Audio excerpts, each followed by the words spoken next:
I pack my suitcase, headed out the door. I keep my shoes laced. 2,000 miles away from home. A couple dollars in my pocket, never stopped the boy before. I load my bags and hit the road. Miles past, turning back, found my track. Face the fact, she a cold one. Never gonna settle for none. Stay up every night till I won. Don't want a slow rise now. I'm confident opulence isn't a long ride out. When I look back now, I'm astounded. A quiet boy from old age, but always thought the world was a stage, yeah. I celebrate one last late night. My old life ain't staying. I pack my suitcase, headed out the door. I keep my shoes laced. 2,000 miles away from home. A couple dollars in my pocket, never stopped the boy before. I load my bags and hit the road. I'm headed to LA.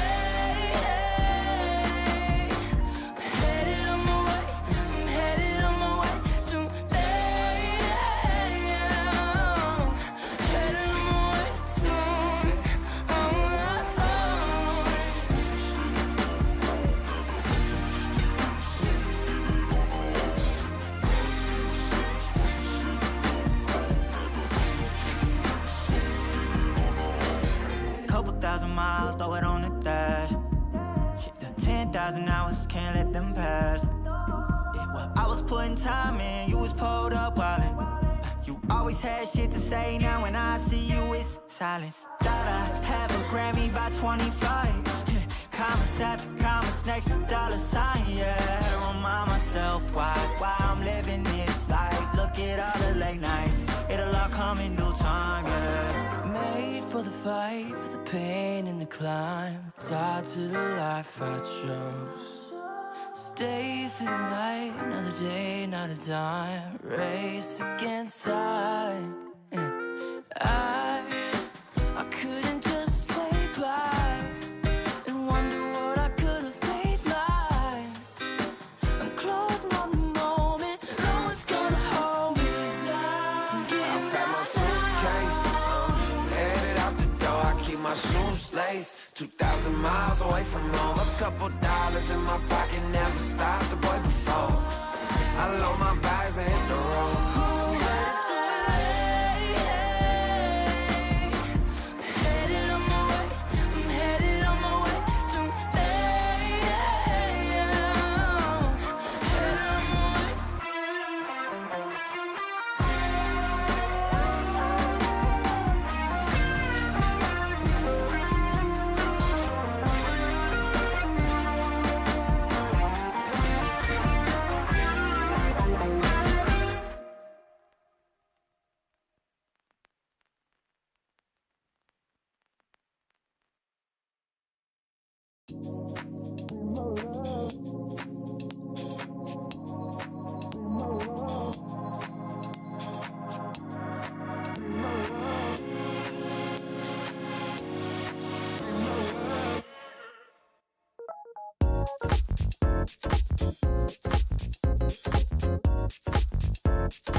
If you wanna be my love, baby, gotta take it slow.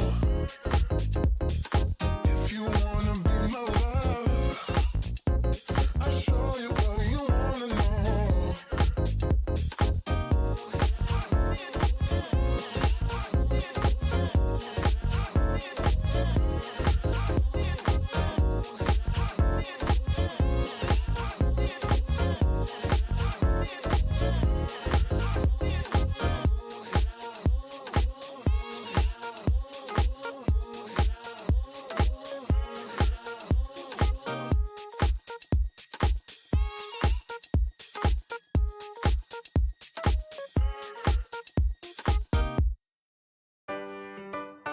Yeah. La la la la la la la. Yeah. Your life hits hard, but I hit right back. I never back down. I keep it on track. It's the same day with no problems. I keep rising from the bottom. Cause when the sun comes up and I look around, I can feel that love, I can hear that sound. They're never gonna hold me down. I'm higher than the ceiling now. And then I need to worry about, cause I got no problems. I know it's gonna be alright. It's getting better every time. Nobody's gonna kill my vibe, cause I got no problems. Yes, every day was a war. Yeah, it kinda took a while. When they tell me I should stay, I just jump with a smile. Yeah, it's hard until you notice. Everybody's got their moment. When the sun comes up and I look around, I can feel that love, I can hear the sound. Listen up. They're never gonna hold me down. I'm higher than the ceiling now. And then I need to worry about, cause I got no problems. I know it's gonna be alright. It's getting better every time. Nobody's gonna kill my vibe, cause I got no problems. Cause I got no problems. Cause I got no problems. Do you feel a little down? Say it, no problems. Let you in, but you out. Sing it, no problems. They're never gonna hold me down. I'm higher than the ceiling now. Had none I need to worry about, cause I got no problems. They're never gonna hold me down.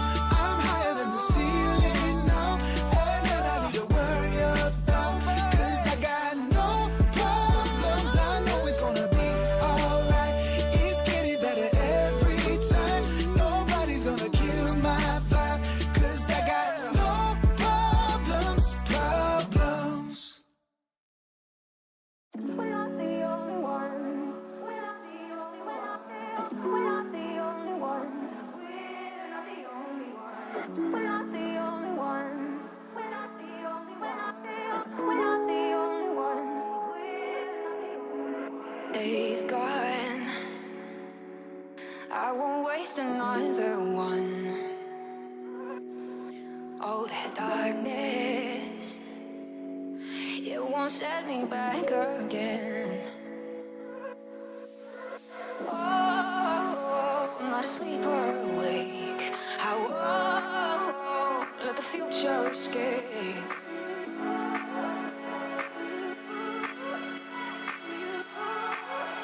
Take me back to you.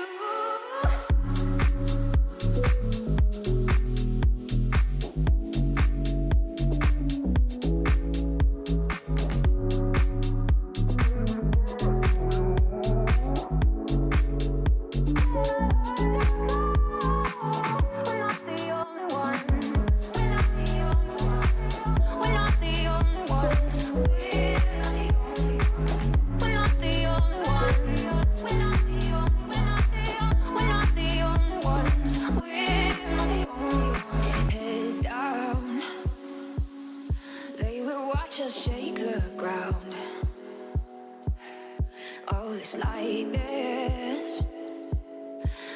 still feel the air around.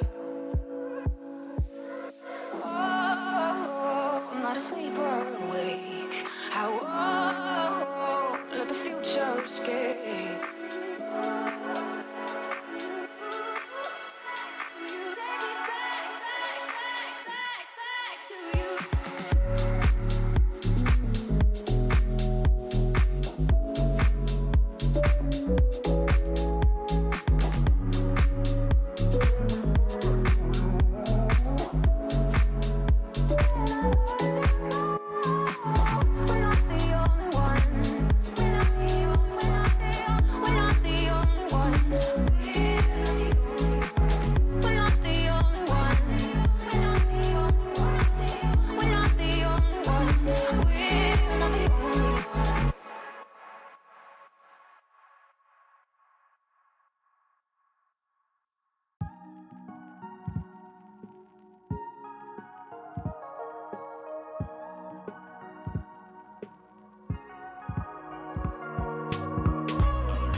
You feel like something new.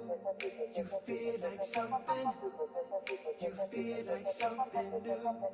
You feel like something. Don't just stop it.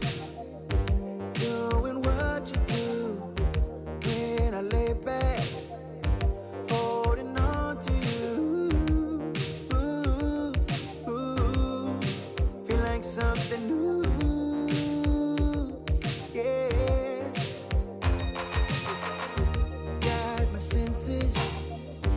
Here on overload, all my body is for you to hold. Ooh.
Hey everyone, welcome to ESEA League Season 53. I am JRT and we've got 3 matchups for you guys here tonight, spanning from ESEA Open 9-10 all the way to ESEA Advanced. I think we've got an Advanced game second and then a main game to finish things off. But we've got obviously 2 matches before we get to that final one, and the first one here is going to be 2 Kazoo 2 Crew Zoo 2, which I don't know if I'm going to be saying all night, but it's a pretty fun name, versus Team with Motion, and both teams sitting at a 4-2 record right now. Team with Motion last played in Season 51. It was a different squad, so that one's not as relevant. And then you look over at 2 Kazoo 2 Crew Zoo 2, and they actually, it's their first season.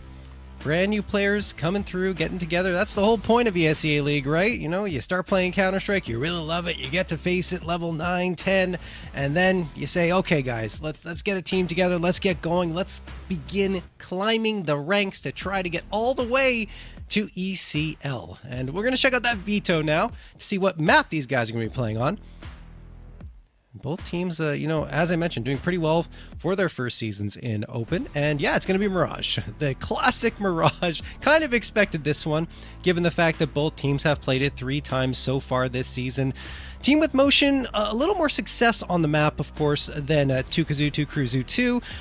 Team with Motion sitting at 2-1 on Mirage on the season, with 29 rounds for, 30 rounds against, and a -1 round differential. Over on the other side, 2 Kazoo 2 Crew Zoo 2, I mean, I say they're worse, the record's worse, right? 1-2, but they're 28 rounds for, 36 rounds against, and a -8 round differential, and one loss was a 4v5, and that's why there's a bit of an asterisk there. That was up against Inferno Pride. So there's a lot going on in this matchup between these two teams. Obviously, they're each trying to get to that 5th win, trying to propel themselves even further forward in their hopes of securing a playoff spot, which I think they're well on their way to doing, of course.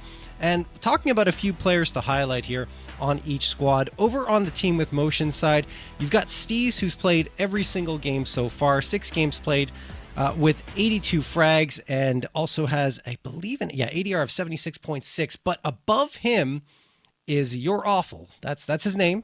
You're not awful, guys. Don't worry. That's just the name that he's chosen to go forward with. And he's got 6 games played, 99 frags, and 1.17 KDR, along with an 88.7 ADR, 0.80 frags per round. So he is the statistical leader here for Team with Motion.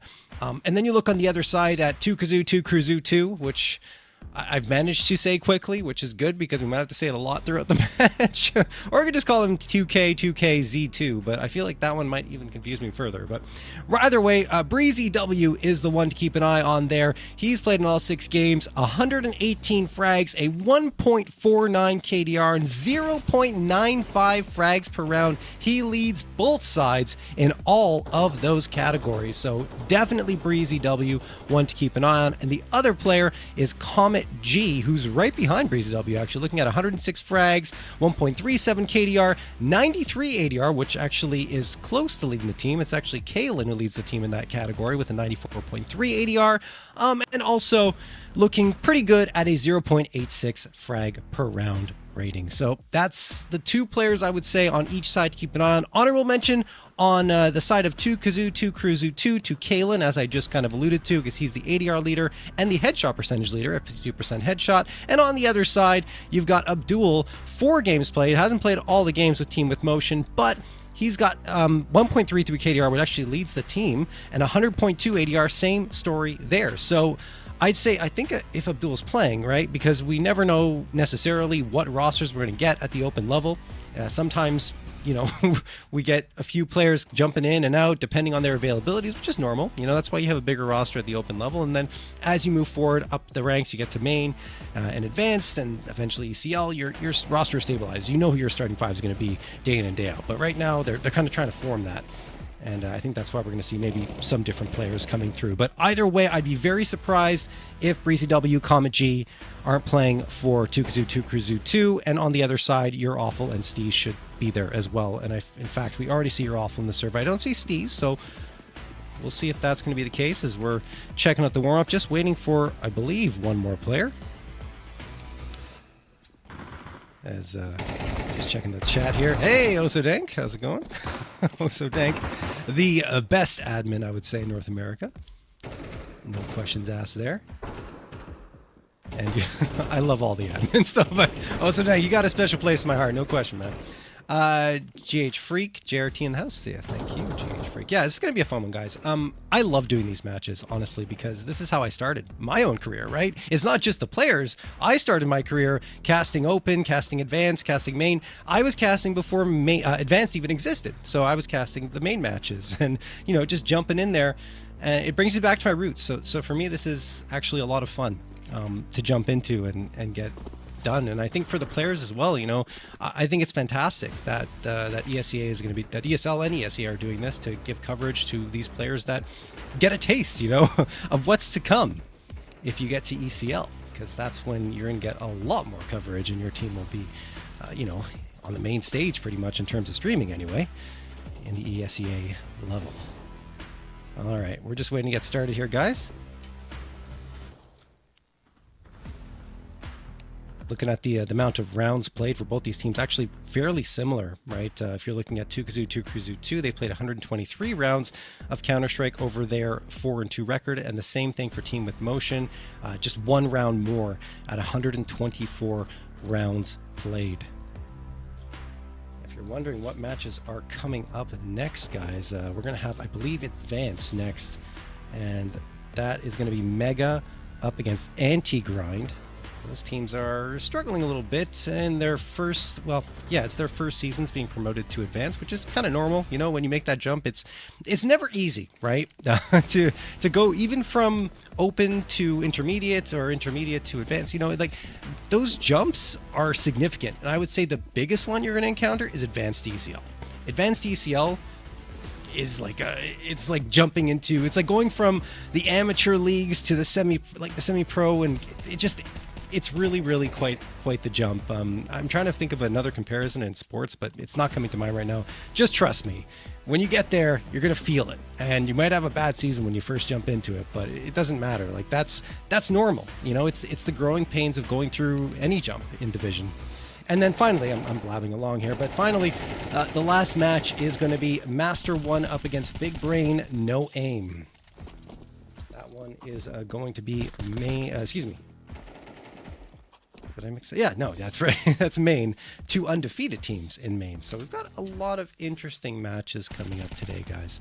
Pretty excited to get going. Hey, Buck CS. Thank you for the kind words in the chat.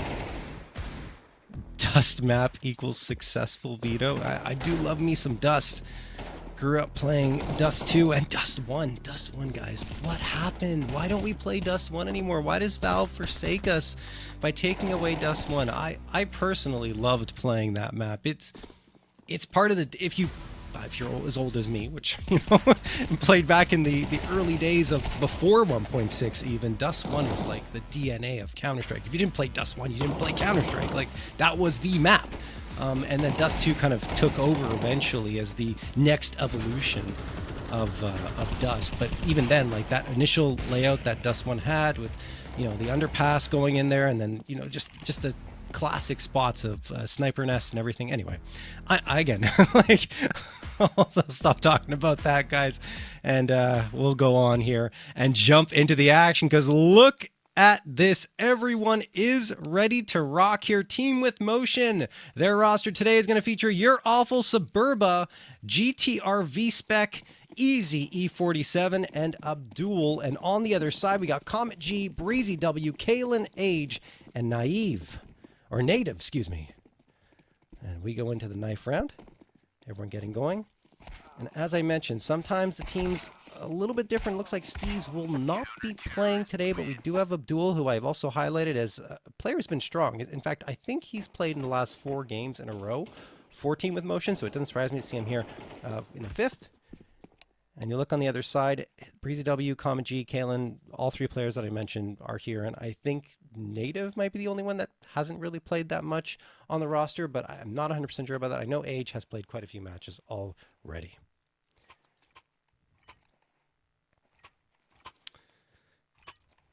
Alrighty.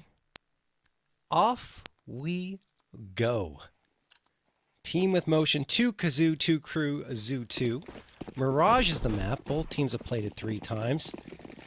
2 Kazoo, 2 Crew. Zoo 2 is trying to get themselves to a winning record, or at least an even 500 on Mirage, and Team with Motion is trying to keep their record in a very positive light, going from 2-1 to 3-1 if they get a win here. Age tosses the nade in. That's going to do a decent amount of damage, but he's alone and is going to get run. No, he doesn't get run. How is he alive? No way Age is still alive. Finally, he gets taken down by GTR V Spec 69. All right. I don't know how he lived that long as the bomb gets planted here. Abdul, good headshot onto Comet. And it looks like Abdul's just going to run around getting frags here. He gets a couple for himself before finally falling, but it's all up to Kalen here in a 1v3. Kalen tapping heads, still alive. Sees all these bullets just whizzing right past his head. He moves on. Does he have the kit? He doesn't, but there might be one on the ground. Kalen. Oh, can't get past. Easy E47. And it will be a 1-0 lead here in favor of Team with Motion. That's an interesting take that they had. I mean, I felt like it could have been a little bit cleaner, right? Age survived longer than he probably should have and got a frag there, but eventually you see Abdul kind of take over, take the reins in the round, and deal the killing blows that mattered.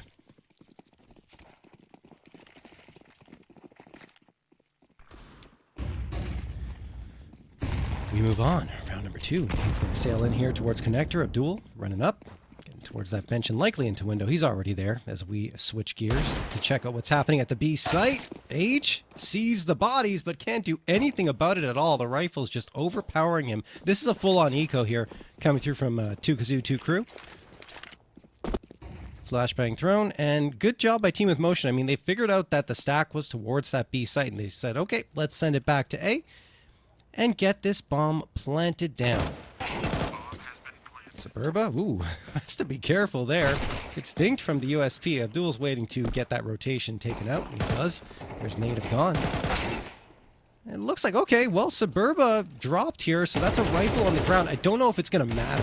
Urolf is right there, and he's been the player that's really shined here over the last little bit for this roster, and he gets himself a frag, the first frag of the map here. 2-0 in favor of Team with Motion. Pretty straightforward anti-eco. Yes, there was one casualty, but not too big of a deal because they didn't lose the rifle.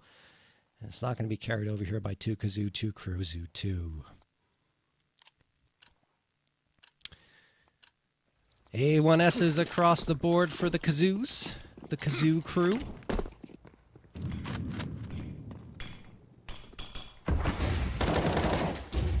Age, just going to spam away here. Not sure if I want to listen to a Kazoo crew. I don't have anything against the Kazoo. That might be overrating on the ears for me.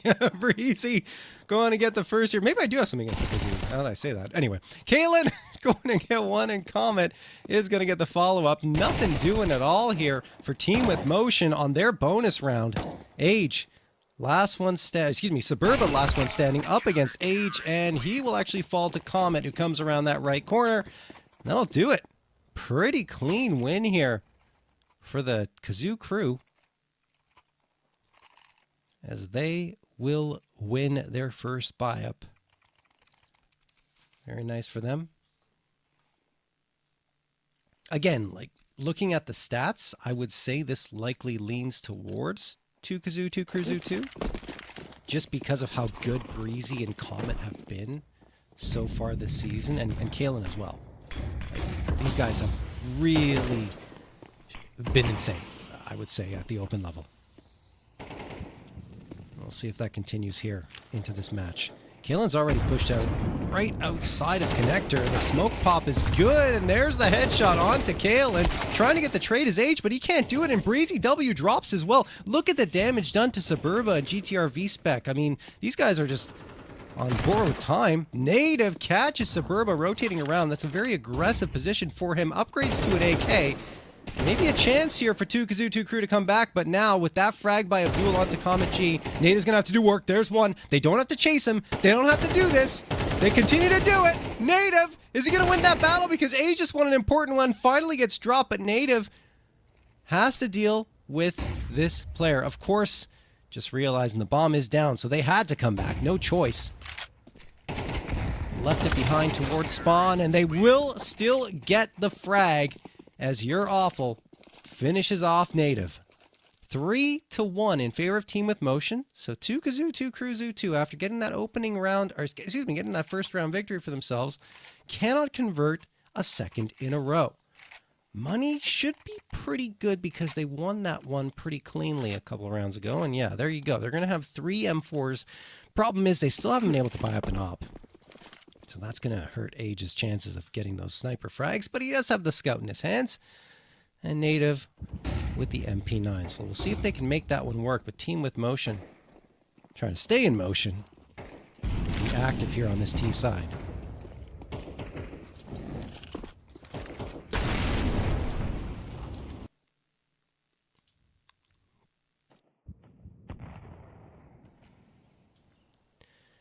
Comet G gets that smoke toss towards a ramp. Now peeking around that corner, probably going to get visibility on a player or two here in just a moment. Abdul coming around that corner. There he goes. Abdul can't get the shots off. Comet wins the battle, but the good trade from Easy comes through. I think he was towards Cat. That evens up the numbers at a 4v4, and Suburba might have the edge here on the player underneath Palace. That's Kalen. Kalen not aware of Suburba's position, I don't think, because Suburba's walked all the way here. But if he makes noise now, that'll be problematic for him, especially if he doesn't clear underneath balcony. Native supporting 3 players here now for 2 Kazoo, 2 Cruzu, 2. Kalen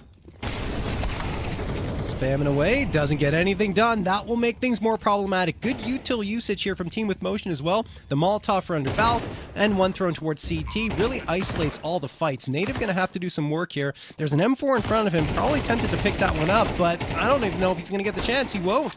GTR V-Spec manages to get that frag, and now it's down to Breezy and Age. I think Breezy just has to save. Yeah, he needs to get out of here. That would be the best call to make to keep this gun alive, but he's feeling heroic. Wants to try for this one. Only gets the singular frag on Suburba. An easy 47 will take care of the last one. 4-1 for Team with Motion. And now without that M4 saved over, 2 Kazoo, 2 Cruzu, 2. Likely just going to be on to an Eco. Maybe some pistol upgrades. Probably can afford that. Maybe a kit. Some util. Well, it will be a flashbang in terms of the util. Breezy has bought up the armor in case they get an AK. Here they come aggressively through underpass. Abdul has a fight in his hands. Let's clear this effectively, and he does. Comet G down. 5v4 in favor of Team with Motion. And this should be a relatively straightforward round for them. That said, there are players coming up on the flank, or one player coming up on the flank. That's Kalen. And the other 3 working around mid and window. Oh, Abdul's in such a good spot. Yeah. Probably going to mop up some frags here for Abdul. GTR V-Spec takes care of another. And yep, there's Abdul with the 3-piece on the round. Native last one standing. Not much you can do. I mean, maybe try to get a couple of frags. And he gets none. Abdul taking care of business. A 4K for him on the round. He's up to 10-3. And I told you guys, like, he was impressing, honestly, over the last 4 games played. He was one of the top player in the top 2 in all of those matches pretty much. And as mentioned, those stats were crazy. I mean, 100.2 ADR over the last 4. And he's already on pace to continue being 100 plus ADR. Assuming that these numbers keep up throughout the entirety of the map. Is that 143 right now? Something like that? Anyway, Age spamming away here. Oh, only 1 for Kalen. That would have been more effective. They get 2, and oh my goodness, an op shot goes wide. Luckily for 2 Kazoo, 2 Cruzu, 2, Breezy W is going to get that frag onto Suburba. That makes it a 4v3. They still got Abdul to deal with. Along with You're Awful, who hasn't necessarily done as much this time because of how many frags Abdul is getting, but he's absolutely a threat. Native. Well, a good angle here on the platform. But if he gets baited to trying to rotate here off that smoke, that could be a problem because your awful's watching for it. But now it looks like your awful has given up on the lurk. He wants to go join his teammates for what will be an A hit. 52 seconds left. Do they have the util? I mean, they have a couple of flashes, 2 mollies, and a nade. Not having the smoke is a bit of a problem because they've already deployed one, but they're not executing off of it, which means that they're going to have to come out here and engage with what will be completely blinded angles, right? Age going to get the opener there, and that's the result. Easy E47. Gone. Deleted. Comet G takes care of your awful. And it's all up to Abdul. Gonna need an ace in the round to do this. There's one. Wow, I thought that shot was gonna connect on him. Can't get the second though. Breezy W puts him down to dirt with a nice headshot, and it will finally be a second round victory for 2Kazoo2 Kazoo2. Team with motion still have the momentum, I would say, but that one was a relatively clean victory for the Kazoo crew. So they're gonna need to come right back here and isolate that round victory if they want to keep control of this map. Otherwise, things could quickly shift in the other direction.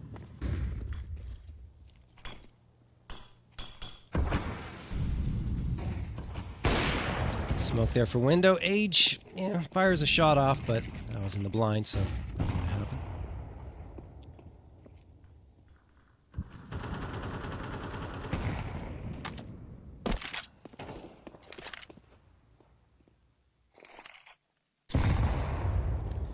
There's a nade that sails in, does a little bit of chip damage up against Breezy W. Breezy with the boost, and yes, does get the shot onto GTRV Spec. That's the 5v4 for the Kazoo crew. Age, yep, sees Abdul coming through before the smoke looms. Timing not great there for Team with Motion. And Easy 47 wins that duel? Wow, okay.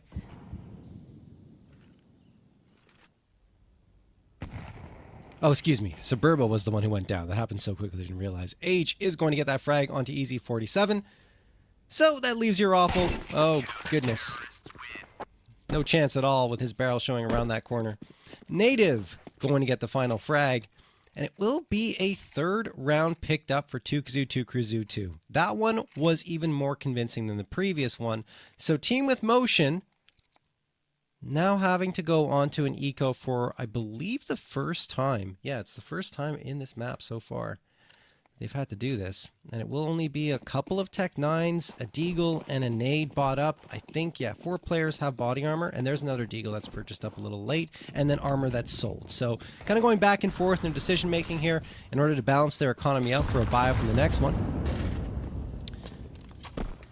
But since Age has gotten that op in his hands, things have really turned around for the Kazoo crew. Incendiary flies through here. You're awful, staring down at it. Native. There's that flashbang in. Info hopping. Is he going to see him?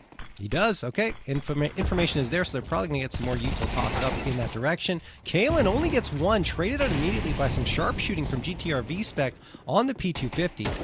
Incendiary toss to try and keep them at bay, but Team with Motion, chance to make some noise here. Uh-oh, Age, no, not like this. Age walks in towards Connector, and the Tech 9 was right there for the insta-frag. 4v3 in favor of Team with Motion, and now they've got the op, they've got the M4. You're awful popping around the corner trying to engage with Native. Did connect with a shot, but only gets Native down to 67. I think that's still effective, though, because it keeps attention in towards this B site and leaves Comet isolated over at CT spawn. And in the end, you know, final destination here for Team with Motion is A site. They don't have any smokes left, so they have to be careful around Connector. They're watching it. Nicely done from Suburba with that picked up op. And all of a sudden, the Kazoo crew on a round that should have been a sure thing feels like it might be slipping through their fingertips. That will help with Comet finding Easy. Native and Comet have to get 3 more and a defusal to make this work, and now it's all up to Native. Smoke gonna get tossed. Native gets one, but Suburba, a sharpshooter here with the AWP, gets himself a 4-piece, and they are right back on the board with 6 overall from Team with Motion. Checking out that scoreboard, Abdul 12 and 6 now with 1,100 damage done. I mean, he is absolutely still keeping his ADR numbers up. And on the other side, it is Kalen at the top with 7 frags. Behind him are Age and Breezy W. But, you know, they need more, obviously, from the Kazoo crew. Not the usual performances from their top guns. On the other side, I mean, it's the opposite story, right? Team with Motion, they've got Abdul, who's been great over the last 4, continues to be here. Native and Breezy holding down the fort, though, finally here at this B site. There we go. Abdul still managed to get one on the tail end, but it will be up to Suburba with the AWP in a 1v2 somehow. So many frags, a flurry of frags happening here. Suburba's kind of stuck. I mean, yes, Native is low, but Suburba at 46 HP with the AWP. They just have to isolate him. They just have to double peek him or ensure that they've got a crossfire set up here.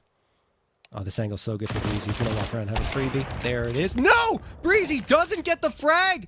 That was free! 11 HP now for Suburba, and Suburba clutches it out up against Native. No! Again, 2 Kazoo, 2 Cruzu, 2. Let that one slip away. That was a sure thing. On the MP9 peak up against the Opera, you have the advantage. You know he's there. You just have to hit the shots. And one went astray.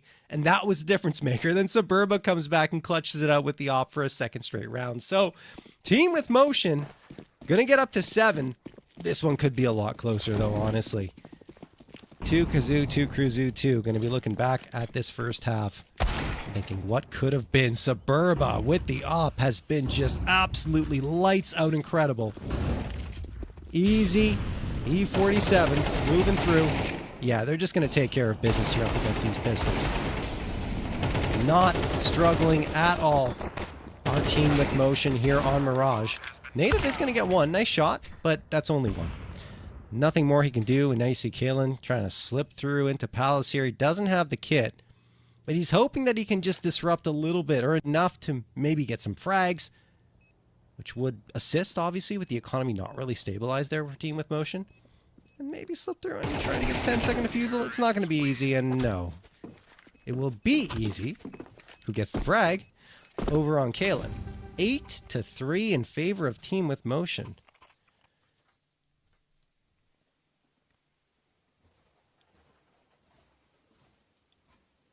Oh. Lost the server there for a moment, guys, so we'll get back into it in just a little bit. But yeah, just looking again at the map stats. We talked about it before. Team with Motion, 2-1 on Mirage.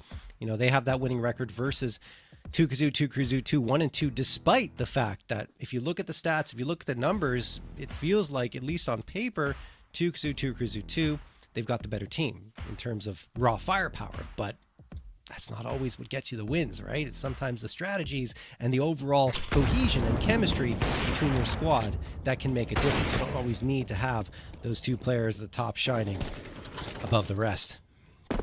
Anyway, we're back into it here. 2 Kazoo, 2 Cruzu, 2, trying to at least salvage one round here. It is a 3v2, but we've seen a couple of man advantages slip through their fingers throughout this first half of action.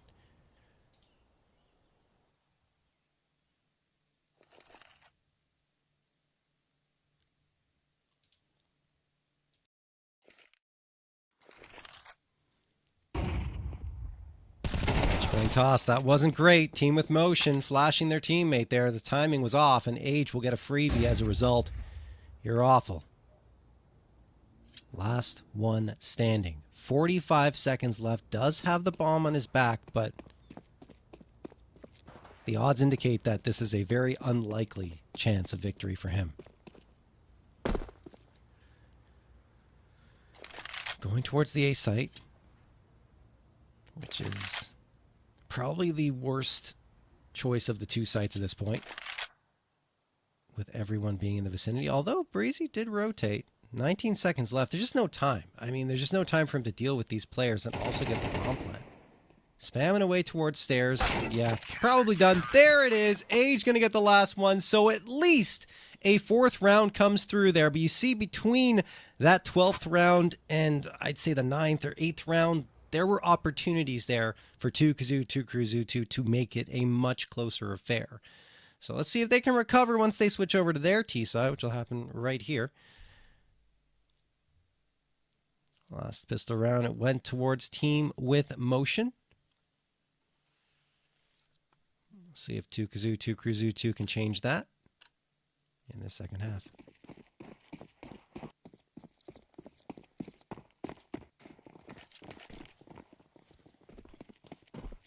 All right, 3 players being sent towards this B site by Team with Motion. Flashbang going to get tossed here. This is actually really good by 2Kazoo 2 Cruzu 2 because they kind of convinced Team with Motion to stay on that B site, which leaves only 2 players towards A. You're awful spamming through the smoke. And Abdul actually gets the opener onto Native. And the follow-up, Abdul just hitting all the shots here. He was great on that first pistol round. He had 2 previously. Now he's already matched that. Trying to keep his team in with only 5 HP remaining. Comet gonna get 1, maybe the second, no. Suburba with the dualies at least gets 1 before he falls to keep the numbers even, but Abdul is so very low that he has very little chance of coming out with the frag here. Yeah, there he goes. Kalen taking care of him. Paper cut would have taken him down there, and then Kalen the last, a 4K for him. He has awakened here in this second half pistol round to help 2Kazoo 2 Cruzu 2 from falling too far behind. There is a 5th for them, and Kalen already jumping right to the AK. The only player that can afford it right now because of that 4K. Or at least afford it and get all the util. The rest of his teammates, SMGs. 3 MAC-10s and an MP7, which is not a bad idea. Given the fact that they're going up against just pistols. Molotovs, the flashbangs, the smokes, they are just going for an all-out execute here towards the B site. Still no frags, and Uralful gets the first one. Native does take care of GTR V-Spec, and then Kalen and Age will drop another 2 frags. 4v2 in favor of the Kazoo crew. And this one's going to go their way. So they do not make a mistake this time up against the pistols. Suburba gets sprayed down by Kalen, and that will do it. So 6th round found, but that was just a save round. An eco for Team with Motion. Now the guns will come out. This is where things will probably be decided, I would imagine. If 2Kazoo 2 Cruzu 2 can come through here and shut down Team with Motion, then we have a game on our hands. If not, Team with Motion could start to run away with this one, similar to the way they did in that first half. I say that there is still money for 2Kazoo 2 Cruzu 2, regardless of the outcome in this round, but a win yields you a lot more than a loss, which would be, I think, only 1,400 at this point. So they would still have a buy-up, but it wouldn't be as convincing. All right, let's see here. Easy E47, waiting in sandwich. He's got the A1S locked and loaded. Great flashbang thrown, but they line up for him despite him being flashed. 2 for Easy. Kalen and Comet G are the last 2 here, and not for long, probably. Kalen watches Comet G fall. Abdul, throughout that chaos, did drop, but, I mean, he got a frag before that happened, so that's pretty solid on his side. He continues to have a great performance here on this map. Kalen, just gets caught out. I mean, there's only so many places you can go, and Suburba is watching there. 2K for him. 9th round for Team with Motion. And we'll see if that's the killing blow for 2Kazoo 2 Cruzu 2. As mentioned, there will be enough money to justify a buy-up for them. It just won't be as potent as they would like. 2 AKs, a Galil, and Age settling for a Deagle native. Is he going to buy a Deagle as well? Yeah, so just the couple of pistols are the weak points. Not to say that these rifles won't be enough to give them a chance at a round victory. It's just that Team with Motion in these gun rounds have looked like the better squad.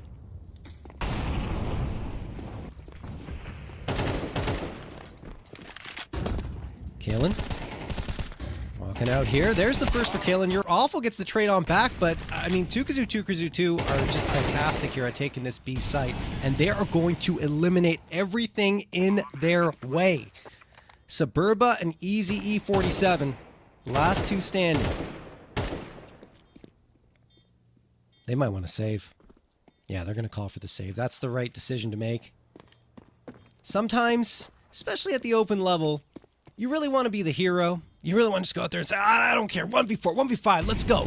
I'm going to get the ace. I'm going to have the highlight reel of the night. Highlight reel play of the night. But it's better to say the non-fancy play is often the good one in these types of situations, and Suburba is going to get 1 here, watching his teammate fall. needs to fall back. Yeah, I was going to say, you know, it's the effort that counts. They're trying to go for the save, lost the body, and were a little too close to the bomb, unfortunately. So that means that Suburba falls, and no guns saved over, as they're going to try and scrape together a bye. 9-7 in favor of Team with Motion.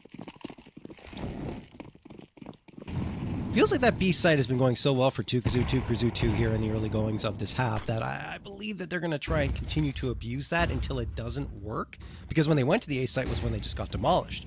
So they figured, well, B has worked for us in the pistol round, it worked for us in the previous one. Let's go back to that direction. That's exactly what's going to happen. They walk in, no one's home. Age on the other side gets one before he's traded. So that's an AK upgrade for Team with Motion.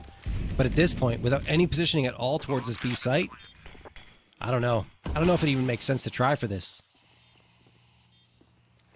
Sure, it's a 4v4. Maybe just have a look.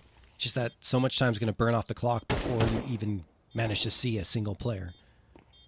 Probably half of the bomb timer will be gone by the time Team with Motion get out here. Yeah, Kalen's going to take care of your awful. Nice trade, though, at the very least by Suburba. They need to move quickly. And it looks like they're trying to get out. Kalen's doing work here. 3-piece coming through. Abdul manages to get a couple for himself. Down to a 1v1 somehow here, but there's no time to defuse anyway. Just the frags that will come through. So Team with Motion at least making an expensive round for 2 but they also lose all their bodies on their side. So, despite the fact that the Kazoo crew is going to have to reinvest here in this round, Team with Motion are like this fan. Trying to stay in motion despite some dire consequences. That fan, that view always gets me a little bit dizzy. Not going to lie.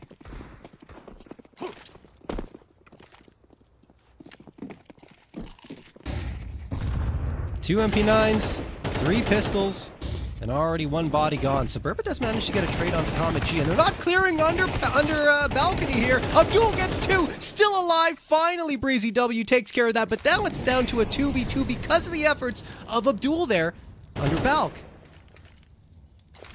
Easy 47. There are guns down, but they're out of his reach, and now he's going to move away from that position. Oh, beautiful flank from Age. That will take the rifle out of play. Leaving up to Easy 47. 1v2 clutch required, and this time, no mistakes made by the Kazoo crew. They tie things up at 9-9. They're looking far more effective on their T side than they were CT side. And now, well, they've got the 1S's and the big green gun in Abdul's hands. Checking out that scoreboard, guys. 21 frags for Abdul, and Suburba right behind him with 20. These two guys are incredible here right now in Mirage. Suburba actually playing, punching above his pay grade, I would say, or at least punching above his usual stats. Now Abdul and Suburba going to take care of 2 immediately.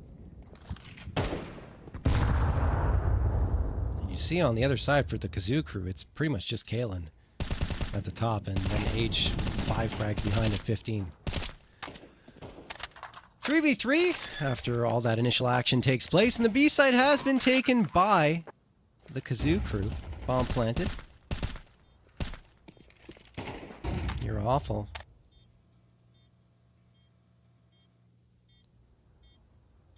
Not performing at his usual level here. Probably hoping he can contribute a little bit more to his squad. Taking back in the lead. Oh, Abdul walks out. No one is watching Apartments. Age is now in a 1v2. Bomb's going to get defused. The Molotov, is it good? I don't think so. Yes, it is. It is. But there's still time. No, there is not. No smoke available for Abdul. The Molotov right on the money for 2 Kazoo, 2 Crew Zoo 2. They get their 10th round on the board, and they are in the lead after Team with Motion pretty much dominated from the beginning of this match. Had the lead for the entire time. The Kazoo crew has struck back And now they're trying to carry that torch across the finish line to victory. 3 A1Ss, the FAMAS, and the AWP. And team with motion side, and it doesn't even matter. Kalen's just too good right now. He's opened up all the space for his squad. Age managed to take out GTR V-Spec, even though GTR V-Spec fired first. Abdul with the op frag, keeping his team in it. But it's still a man advantage for the Kazoo crew. And they're going to the B site. They have created all this noise towards A. There was just 2 players walking in. The other 3 were going B pretty much the entire time. Man, the amount of bomb plants at the B site here. Oh, and a missed off shot. That's not going to help things. Luckily for Abdul, he's still alive. Probably should have been punished for that. Native misses the shots, but finally does connect onto Abdul. Easy 47 the trade. 2v2. Absolutely required here for team with motion. Comet G now in a 1v1 up against Easy 47, and Comet G gets the clutch 1v2. Finds the 11th round for his squad. Team with motion looked like they were going to pull that one back and get in their favor and find a 10th on the board to tie it up once more, but no, they're the ones getting shut down in these man advantage situations now. Comet G, what a clutch.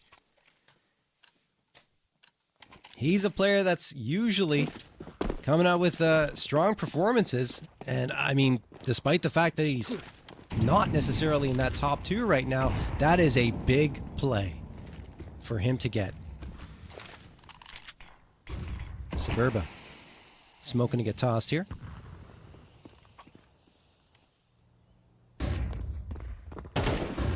Kalen walks right out. He's been getting so many entries here.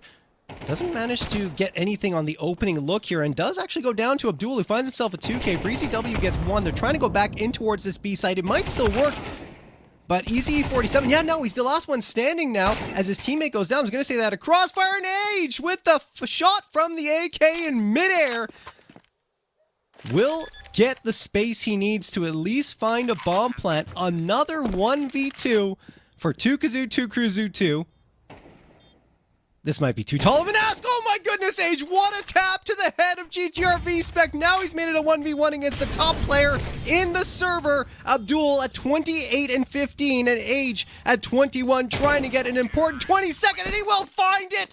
A 4K for Age, 12th round in the books, and another man advantage erased by 2 Kazoo, 2 Cruzu 2. They are on to map point here to try and improve their record to 5 and 2, and also, not to mention, get their Mirage to a 2 and 2 500 versus being under 500 at 1 and 2. What a recovery for them on their T side. We cannot forget that Team with Motion had an 8-4 lead going into the second half, and they've only gotten 1 round since that point. Unbelievable.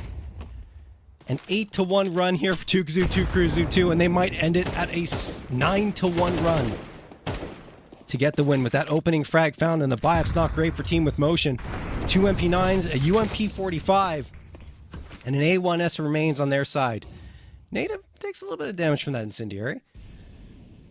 Not too worse for wear. You see a lot of pressure is going to be put on GTR V-Spec and Suburba. They realize that. They try to release that pressure valve a little bit with the incendiary, but it just doesn't work. Breezy W around the corner gets the headshot. Now there's only 1 player left here at default. They don't really clear it very well. The spray's good for only 1 as Breezy finds the instant trade. This one might be in the books. Unless You're Awful and Easy 47 can get something done, but You're Awful's already gone. As I was saying that, Easy 47 trying to run through the walk through the smoke, excuse me. Might get past it. Breezy? Nope. He's watching that, and that will be a 1-tap headshot. It's the Kazoo crew. 2 Kazoo, 2 Cruzu 2 coming out with the win here. Absolutely beautifully done. A 9-1 run to end that one. I mean, I talked about it before, and this is why I was leaning in their direction from the beginning, just because those individuals are so good. And, you know, Breezy W, Kalen in that instance, very strong, and Comet G had that one moment, that one clutch, that 1v2. I mean, like I said, even though the numbers weren't crazy for him this time around, that's what really tilts things in their favor and prevents a potential comeback from Team with Motion. So congrats again to 2 Kazoo, 2 Cruzu 2 for coming out with that win. We are going to hit a break, but when we come back, we will have our ESEA Season 53 advanced matchup here coming up.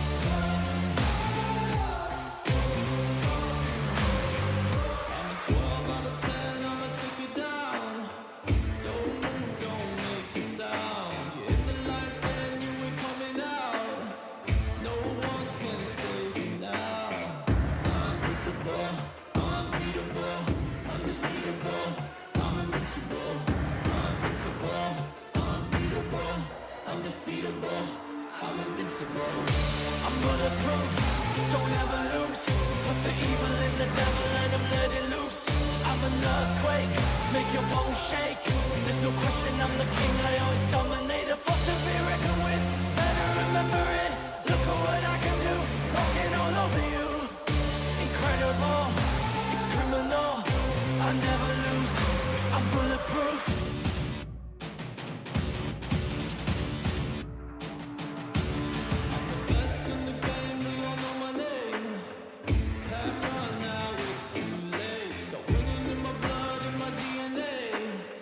It's destiny, it's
I pack my suitcase, headed out the door. I keep my shoes laced. 2,000 miles away from home. A couple dollars in my pocket, never stopped the boy before. I load my bags and hit the road. Miles past, turning back, found my track, face the fact she a cold one. Never gonna settle for none. Stay up every night till I won. Don't want a slow rise now. I'm confident opulence isn't a long ride out. When I look back now, I'm astounded. A quiet boy from old age, but always felt the world was a stage, yeah. I celebrate one last late night. My old life ain't staying. I pack my suitcase, headed out the door. I keep my shoes laced. 2,000 miles away from home. A couple dollars in my pocket, never stopped the boy before. I load my bags and hit the road. I'm headed to LA. Headed on my way. I'm headed on my way to LA. Headed on my way to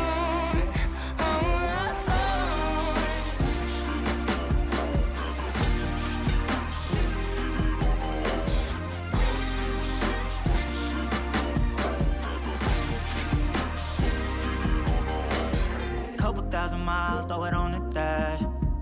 Shit, the 10,000 hours, can't let them pass. Yeah, well, I was putting time in, you was pulled up wildin'. You always had shit to say, now when I see you, it's silence. Thought I'd have a Grammy by 25. Commas after commas next to dollar sign, yeah. Had to remind myself why I'm living this life. Look at all the late nights, it'll all come in due time, yeah. made for the fight, for the pain and the climb. Tied to the life I chose. Stay through the night, another day, not a dime. Race against time. I couldn't just lay by and wonder what I could have made mine. I'm closing on the moment, no one's gonna hold me down. From getting I pack my suitcase, headed out the door. I keep my shoes laced. 2,000 miles away from home. A couple dollars in my pocket, never stopped the boy before. I load my bags and hit the road.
If you wanna be my love, boy, gotta take it slow.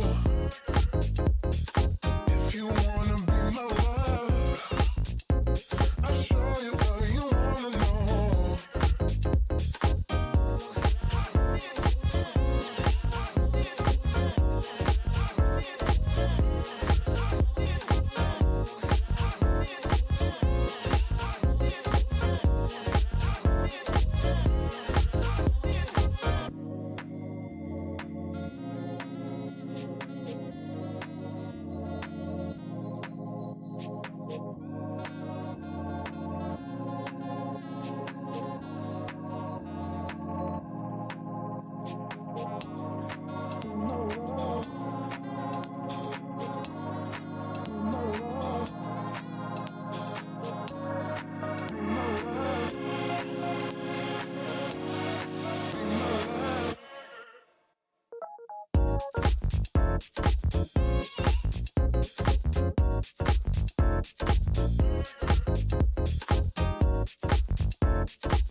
All right, welcome back here, guys, to the ESEA League Season 53 coverage. I, again, am JRT, and we've got an advanced match coming up now. Let's check out that matchup for you guys. It's going to be between Mega and Anti-Grind. Those two teams are sitting at a record of 2-4.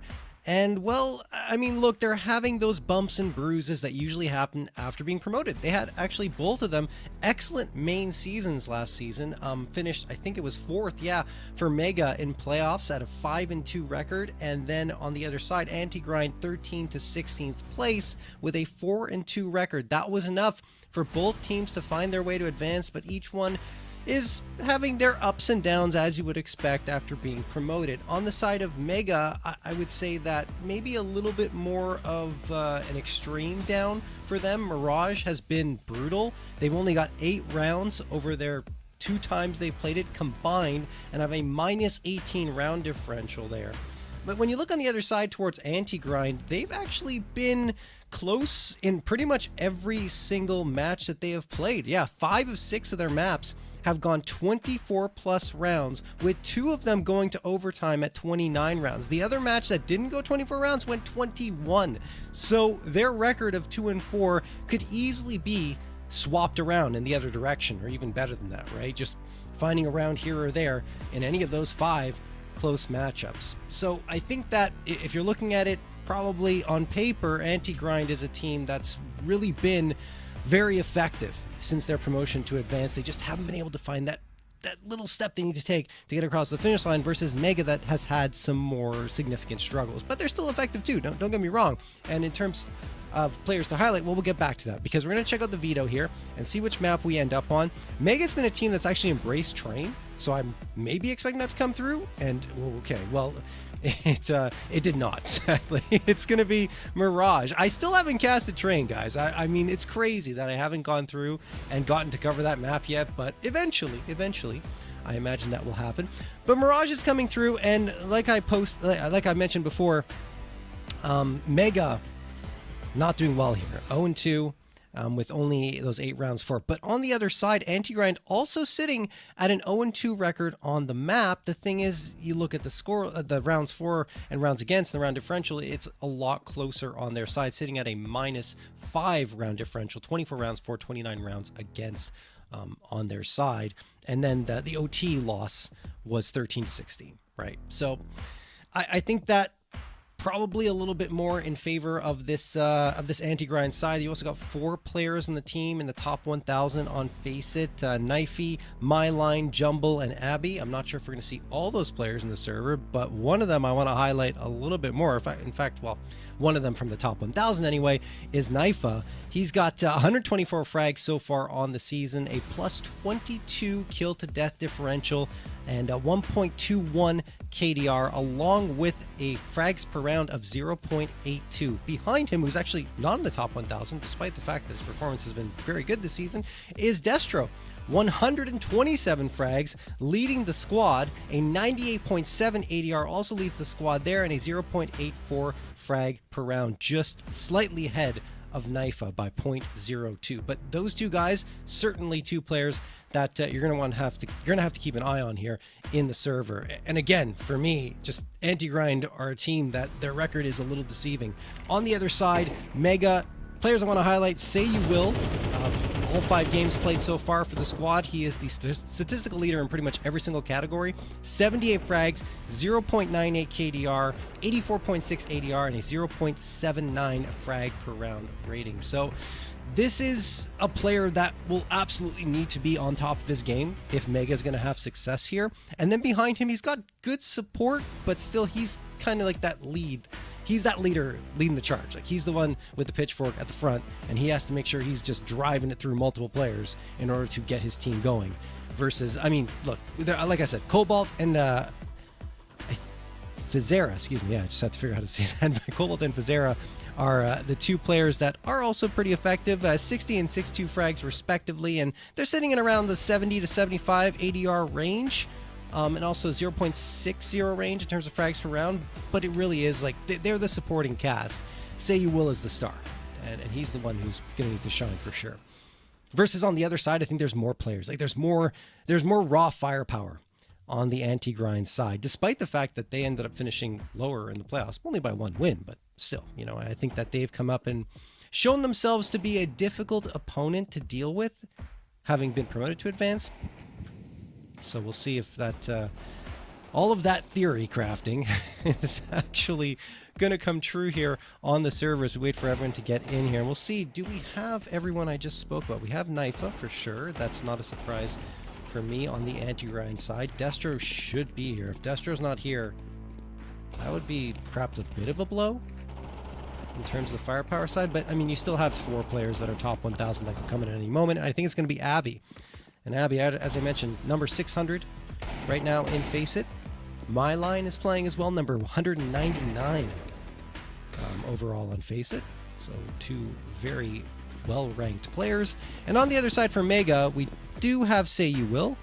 Cobalt is here as well, and so is Fazera. So, I mean, overall, Mega's had a more consistent roster, map after map, versus Anti-Grind, who have had a lot of subs coming in here and there. But usually, in fact, always had Naifa and Destro. This is Destro's first game that he hasn't played for the squad.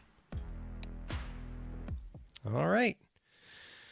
Well, all that being said, let's go and get into it. Anti-Grind versus Mega NA Advanced ESEA League Season 53 action underway now.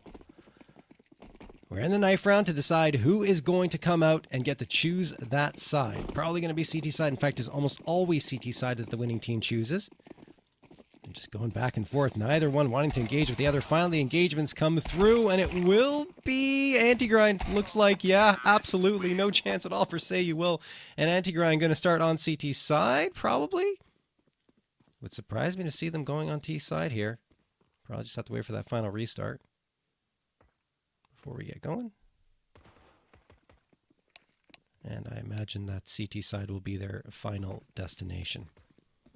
Hope you guys are all doing well in the chat.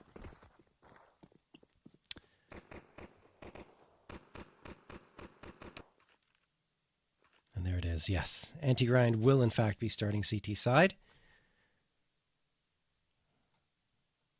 Let's see what they can do. Rosters for each side: Mega, Cobalt, Strafes, Say You Will, Purple and Panda, or Pernurple Panda, there we go, and Fazera. On the other side, it's Jumble, Naifa, My Line, 5 Lazy, and Abby Dog for Anti-Grind. Here we go. Pistol round is now underway. Mega going to send all 5 players in towards that B side, and Anti-Grind did the opposite. They send everyone towards A, and 1 player watching window. So this is going to be a free site take for Mega. A very rare stack, I would say, seeing that in pistol round. Usually you just spread your forces around and have at least 2 on each bomb site, or at least 1 player. But in the end, it doesn't really matter. My Line did rotate around in time to get a headshot onto Strafes. It will yield a bomb plant anyway for Mega, but there's a chance for Anti-Grind to get back into this round off of that frag. Say You Will. Down there and towards Market. Fazera missing the shots. Finally does connect with an important one onto Abby Dog. Pernurple Panda working around. Fazera getting a couple, and Pernurple Panda will get the last. Opening round goes the way of Mega. Pretty cleanly at that.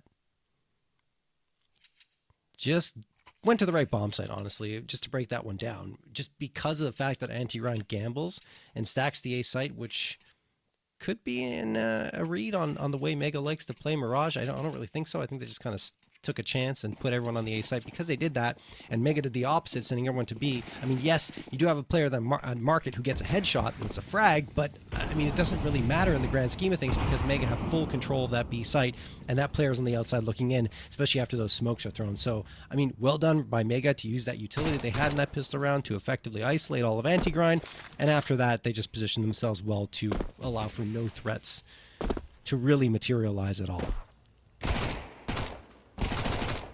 Pernurple Panda, he's in a really bad spot. This is not good.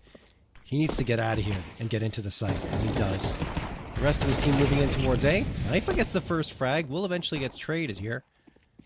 Say You Will going towards Bond. And again, Anti-Grind, unfortunately for them, gamble wrong. Naifa was the only player in position to really do damage.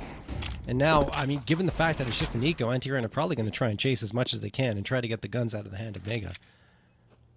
Out of the hands, I should say. Fazera will have none of that. He is keeping a firm grip on that AK. Cobalt slips through the broken wall. Easy peasy there. And yeah, this is going as you would expect here. Will be 2-0 for Mega after that bomb explodes, or 5 Lazy dies, whichever comes first. But the gun round will be coming through for Anti-Grind after this. Oh, say you will? Yeah, eventually we'll get that. If there's any other gun in 5 Lazy's hands other than the USP, then maybe Say You Will dies, but that was, of course, not the case. So here we go. A1Ss for almost everyone on Anti-Grind. Abby Dog having to settle for an MP9. That won't be too bad. Mega, 3 AKs and 2 MAC-10s is not too shabby going into what is pretty much a bonus round. Only Pernurple Panda is below the 2K mark, having to buy down here to get that AK and util. So Mega...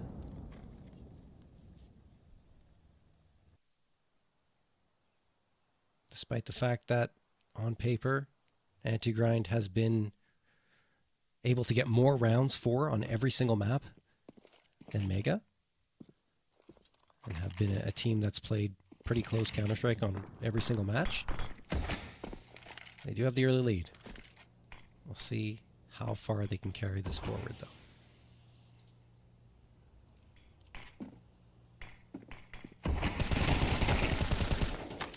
Spam from my line. Purple Panda gone. Nade sails through, misses the mark entirely. My line will just jump right back into that smoking window. Cobalt jumps up on bench, looking for targets at Cat, but that doesn't happen. Now we'll fall back. Alright, Fazera's readjusting himself. He's going with Say You Will towards this A site. They've got a player in Palace as well. Anti-Grind have that balcony player, or underneath balcony player. That could create some chaos, but you would imagine with Mega having so much util, they're going to throw the Molotov there. If they don't, I'd be surprised. They're not going to. So this could be a free frag for Jumble. It is, but he does get traded immediately. So good awareness from Say You Will. Man advantage retained for Anti-Grind, but the bomb gets planted here, and Cobalt's in a great spot to punish, but he can't finish the job against Myline. That would have been a 3v3. Instead, it's a 4v2. Say You Will trying to pull it back here. Good frag. On to Lazy.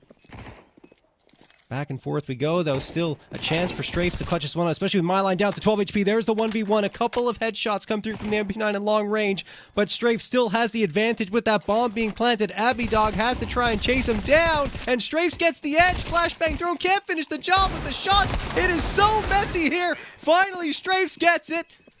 Shaking around there, perhaps a little frustrated with himself, but all players will die in the round. No! Strafes managed to survive. The bomb doesn't explode. Just in the nick of time for him to save that A1S. A little bit of typing coming through there. I'm sure they're having a little bit of a laugh at how that one was pretty miserable for both sides in terms of the aim, but it doesn't matter. Doesn't matter at all. At least for Mega. Because they are going to get a third round under their belts. Anti-Grind, it felt like they were going to be able to win that round, but Mega just kept on hanging in there despite being in a man advantage situation. They get themselves that third.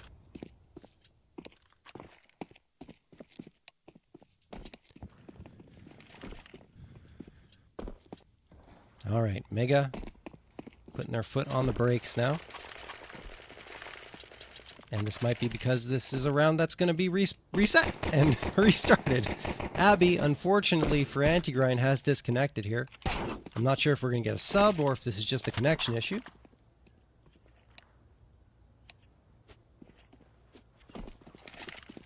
But Abby is no longer here. So we got a timeout called, or eventually going to get a technical timeout called. That might have been the nature of all the typing. Heard a lot of it going back and forth, probably just not live from every single player on Anti-Grind being typed in the server. And now Abby Dog has rejoined. I don't think it was... Was it too late to call not live because of the damage? Okay. Apparently trying to get an admin. I've been informed by production. It just hasn't happened yet. My line. Gonna get 3 frags. Again, not sure if this round is going to count. But they're playing like it will. 2v2 here.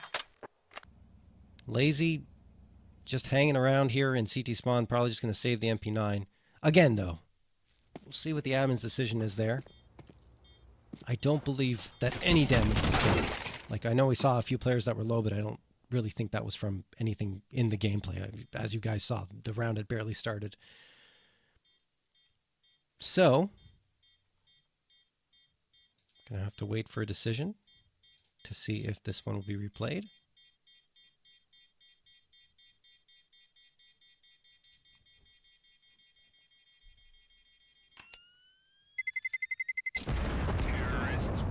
But if this round does stand, it'll be 4-0 in favor of Mega.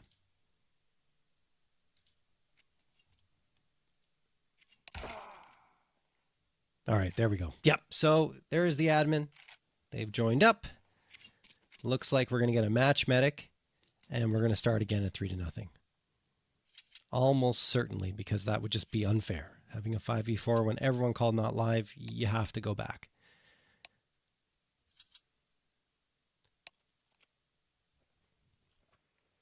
So while we wait to get this sorted, going to have a look at how the scoreboard has gone down so far, even though it might not be necessarily representative of everything that's happened, given that previous round. You do have my line, who, to my knowledge, has been very strong here for anti-grind in the early goings, and Naifa as well. Yeah, both of them, even without the frags that happened in that not live round, both of them performing kind of as you would expect. I did mention Naifa's been pretty strong, and my line, although he hasn't really played in as many matches this season as Naifa and Destro, is still one of the higher ranked players in Face It, so you kind of expect him to have a good impact. We'll see if Lazy and Abby can get their game going here. But yeah, we are reset down to a 3-0 lead for Mega once more. And on their side, I mean, say you will, I mentioned it before, he has to have a big game. He is that key player for their squad that helps them get to victory, and he already has those 5 frags. Let's see now, with everyone back in the server for anti-grind, if they will be able to get that first round on the board. The buy-up isn't that great. They've got an A1S, 2 FAMASs, and 2 MP9s. I think the biggest hindrance for them is the lack of util, right? I mean, you've only got 2 incendiaries, 2 smokes, and 2 flashes. That's not going to be as effective as they need it to be, I would say. Like, you got to deploy those extremely efficiently. I would say that Naifa has enough money to buy at least, you know, a couple pieces of util. Wouldn't hurt, unless he's trying to save the money for another round, but probably best to deploy it here. All right, we're all good to go here, guys. Match Medic is done, and we're back into the action. Round number 4.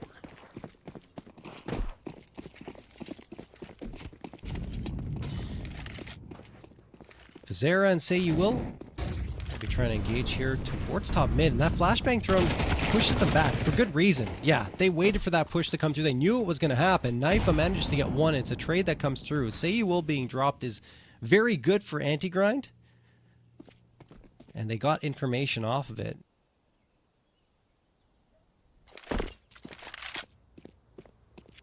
They lost Abby in the process. Smoke going to get tossed there for window. Mega just hoping to attract attention towards mid? No, it's more than that. They want to make the play into mid. There's the flashbang. You do have Jumble waiting here, and if it goes to B, there's only one player there. That's my line, anchoring it down. On the other side, anti-grind have 3 players towards A. So this is where they want Mega to bunch up towards. Jumble gets 1, and then a headshot through the smoke that he's not really aware of, other than the audio cue, probably, if he even heard it.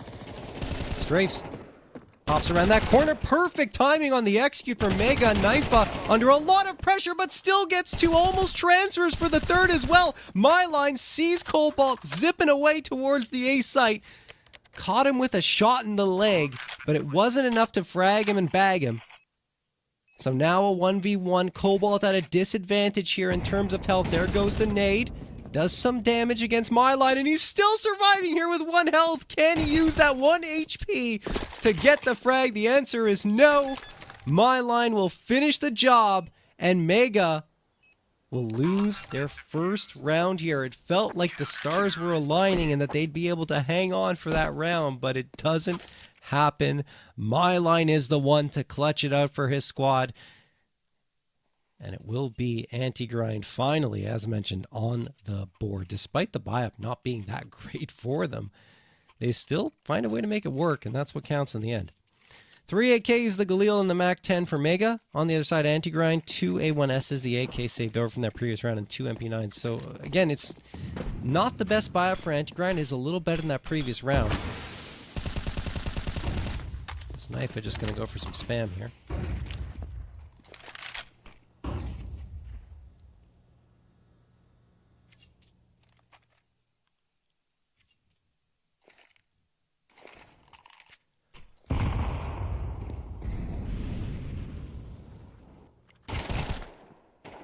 Both teams with hopes, dreams of ECL perhaps, have climbed the ranks from open to advanced. And here, well, they're hoping to find a 3rd win on the season. Strafes and Knifa trade frags. Now Knifa looking for another one, won't get it. Sayuwell with a big one, and then Strafes gets a huge trade onto Lazy. That makes it a 3v2 in favor of Mega, and on top of it all, Anti-Grind's not really in a position to go for a retake here, especially with Sayuwell slipping through here in towards CT spawn. He's right behind Abby. He doesn't know it, but if Abby takes too long, this could be costly. There's one that's important though. Pernurple Panda goes down, and Myline finds Strafes as well, but Sayuwell, although his position is known, has been the most potent player, as would be expected. Bomb going to get defused in the smoke. Sayuwell doesn't spam it properly, doesn't know where it's planted, and that will give the round here over to Anti-Grind. Myline will get the last frag as well. And Myline has been, along with Knifa, very critical here. 7 frags apiece. They are carrying the team on their backs so far here in these 2-round victories. Mega, on the other hand, it felt like Sayuwell was going to have a very strong performance in that round coming up on the flank, but the problem is he lost both his teammates to Myline, as Myline was charging down there and trying to clear up the site. So, go in here with the potential of being tied up at 3. Nice shot from Knifa, coming around again for another peek. The problem was that took 80 HP of damage to get that 1 frag up against pistols. So now Knifa has to play a little more conservatively. Can't go for that window peek again. Myline, instead, wants some action. Wants to peek into these pistols. And as he does, Mega fall back, so he sees absolutely nothing. He's got an itchy trigger finger. He's going to have to wait a little while to scratch it.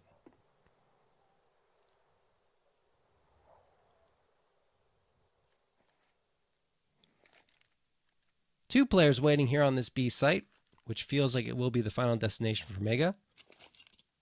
Half buy coming through from them in this round. We're hoping that the Tech 9s and the Eagles will be enough to at least get a bomb plant. Knifa, another frag comes through. Abby Dog takes care of 2 with the MP9, and Sayuwell is not long for this round. There it is. Myline gets the last. 3-3. All tied up after Mega got off to that 3-0 lead. It looked like it was going to be 4-0. But then Anti-Grind got that 1 on the board, and that's all it takes to open up the floodgates sometimes. Do you have another timeout being called here? This may again be technical in nature. Yeah. We did lose someone on the Mega side this time. So we got to wait for their return.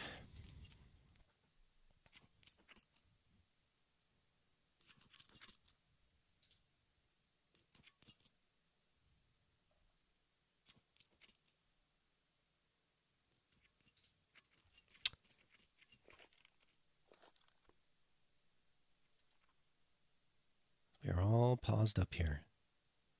There we go. It was Pernurple Panda, who is now back. So we should get started here again in just a moment. Won't need the match medic this time, because it looks like all the money is in the right place. So we just need to get those buy-ups through, and we'll be into round number 7. And the previous round, I mean, honestly, a nice effort from Mega to try and get in towards that B site and make it work for themselves. But at the end of the day, Anti-Grind just had way too good of a setup on the defensive side. The op is watching, the MP9 as well, waiting in a perfect spot in Abby's hands, and they worked together perfectly. There was really nothing Mega could do to even put a dent in the armor of that B site. 7th round. 2 AKs, 2 Galils, and the MAC-10 coming through for Mega. Look at this aggression on Anti-Grind's side. Purple Panda's waiting for it. Or maybe not. Uh-oh. They turn their backs, and now they turn around, but it's too late. Jumble gets a freebie. 2 in his hands. 5v3 in favor of Anti-Grind. Now they have to be careful not to over-rotate in the direction of that B site. They won't. Knifa still waiting here with the AWP over at Ticket. Then you have Lazy at Con. So they're pretty good, I would say. Positioning-wise, yeah, 2-1-2 setup. Very strong. Knifa waits, hits the shot. No problem at all. Goes for the re-peek, sees the head on the right side. Lazy dropped, although it does a lot of damage onto Fizera before he goes down. Knifa has to wait for reinforcements to arrive. Be a lot of pressure here. Yep, it'll be applied as soon as Myline gets there. Abby Dog, along with Myline, going to take care of business onto Fizera. 4-3 in favor of Anti-Grind, who have their first lead now of the map. And you see the money situation for Mega isn't great. They can justify a force buy with the loss bonus being full, but it might be better to just do a light buy. Get some pistol upgrades, get some body armor maybe, and then invest once you have like 5 or 6K in the bank off of an eco.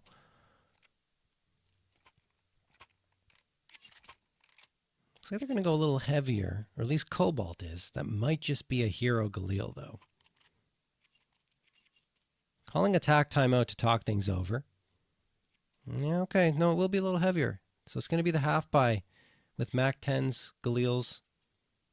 I imagine that if Strafes and Frizera are going for the MAC-10s, that Say You Will and Purple Panda will as well. Or at least get some pistols and utility up. Yep. Oh no, Say You Will's going all the way in. Not sure how I feel about that. Maybe they decided to just full send it here. At least if they stay above 1K. If you stay above 1K, you're okay with the $3,400 loss bonus, and that is exactly what they were doing. I was a little worried for a moment because I saw one player going a little too low. They're okay. All right. Good decision. Mega, just sending it to A. Lazy gets one, traded out immediately. This could be control of the A site gained by Mega, and it will be. Fizera getting that important frag on towards Jumble. Trades going back and forth here. We're sitting at a 2v2. Abby and Purple Panda and Say You Will bomb planted here. Say You Will with the AWP, watching the smoke to see if anyone tries to slip through it. Now looking up towards the stairs, flicks up but can't hit it onto Myline, and then Myline finishes off Purple Panda as well. A little bit of adversity faced there on the side of Anti-Grind, but they still prevail and get themselves a 5th. I mean, that was actually a nice job by Mega to just blitz towards the A site from both Ramp and Palace, but the problem was that Anti-Grind were right there every single moment to get the trades and then the advantage, right? At least for a moment before it goes down to a 2v2, but they continued to put their foot on the gas pedal and push right in towards that A site and didn't let Mega get comfortable at any moment in the round. And that's what allows them to hang on for victory. But again, I mean, Mega getting a bomb plant decision of $600 in the bank. They were already going for a half buy, waiting for the loss bonus to give them 4 or 5K in their bank. So that's certainly going to help them with 4 AKs and an op. But oh my goodness, Jumble putting the pressure on. Charges up mid, takes down Cobalt. Knifa spots the player. He knows someone is top mid. He's just waiting for the peek to come through. There's the nade. That's a ton of damage onto Fizera. He's now below half health. And Purple Panda is trying to come around this corner to support him. Has to throw the smoke because the incendiary was thrown right in his direction. The nade as well. He's getting peppered with util. Mortar strikes coming through time and time again onto Fizera. He's down to 9 HP. Hanging on to life by a thread.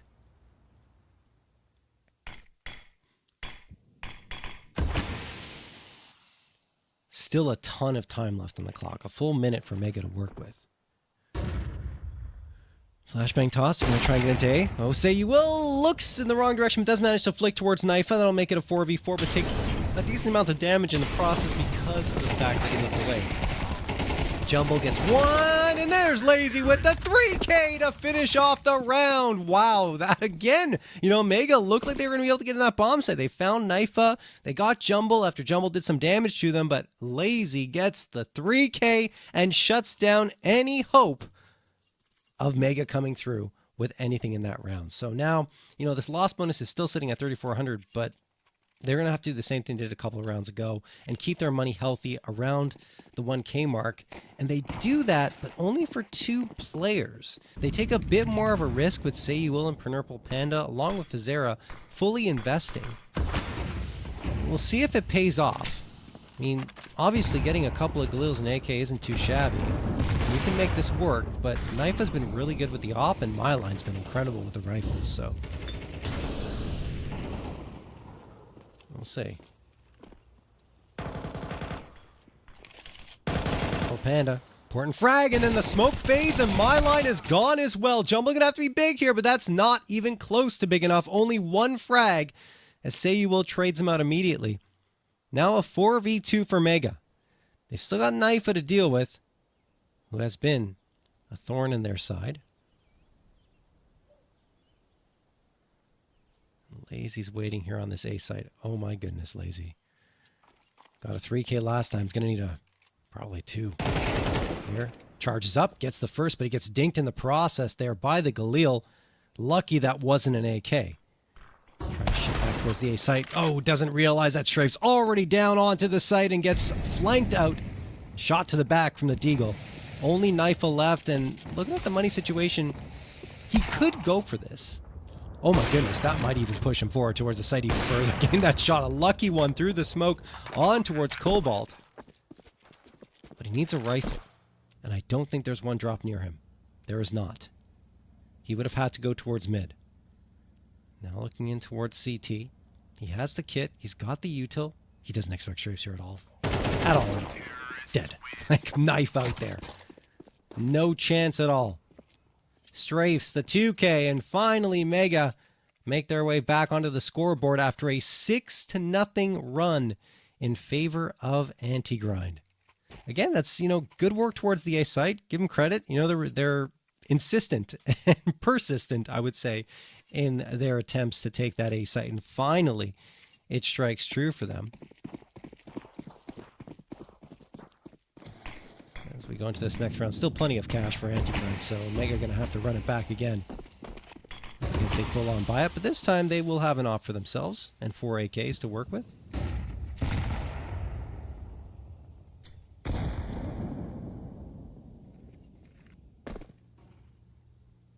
Say You Will trying to match Knife a blow for blow. So far both oppers have delivered. Nade selling through, smoke popped, and there's the Molotov thrown to force Jumble out of con. Mega looking for that mid control, and they will get it. Anti-Grind not really being that aggressive in their pursuit of mid here. Knifa goes towards the B site. So they have a B lean. They're expecting the bomb and the entirety of Mega to go B. And they still have enough defenders at A to keep them at bay if Lazy and Jumble can hit their shots, and they will absolutely be tested here. Support from Myline, perhaps. Yeah, they're going to have to keep an eye on Cat, so that will give potentially an advantage here to Jumble. Purple Panda in the smoke. Cobalt gets that frag, but takes a lot of damage in the process. Is he watching for Jumble? He's not. Jumble gets one for Cobalt's extremely low in con. Jumble knows he's there, but he doesn't look in the right direction. Cobalt, hugging that close corner, does stay alive and get himself a second. 3v3 now. They overlook Lazy. Lazy gets one. Almost a second there on Say You Will. Tapping away at the corner, trying to pre-fire it. It's only Say You Will now, and there it is. Lazy with another multi-kill here on this A site, anchoring it down effectively as Abby supports with 2 of their own. 7-4 for Anti-Grind. Just look at that scoreboard. It's, look, 7 of the last 8 rounds going the way of Anti-Grind after Mega got the pistol round, but it feels like they just haven't been able to really put things together in the gun rounds just yet. And you see Say You Will at the top of the board with 11. And on the other side, it's Myline and Knifa with 12 apiece. ADR leader is Jumbo. All right.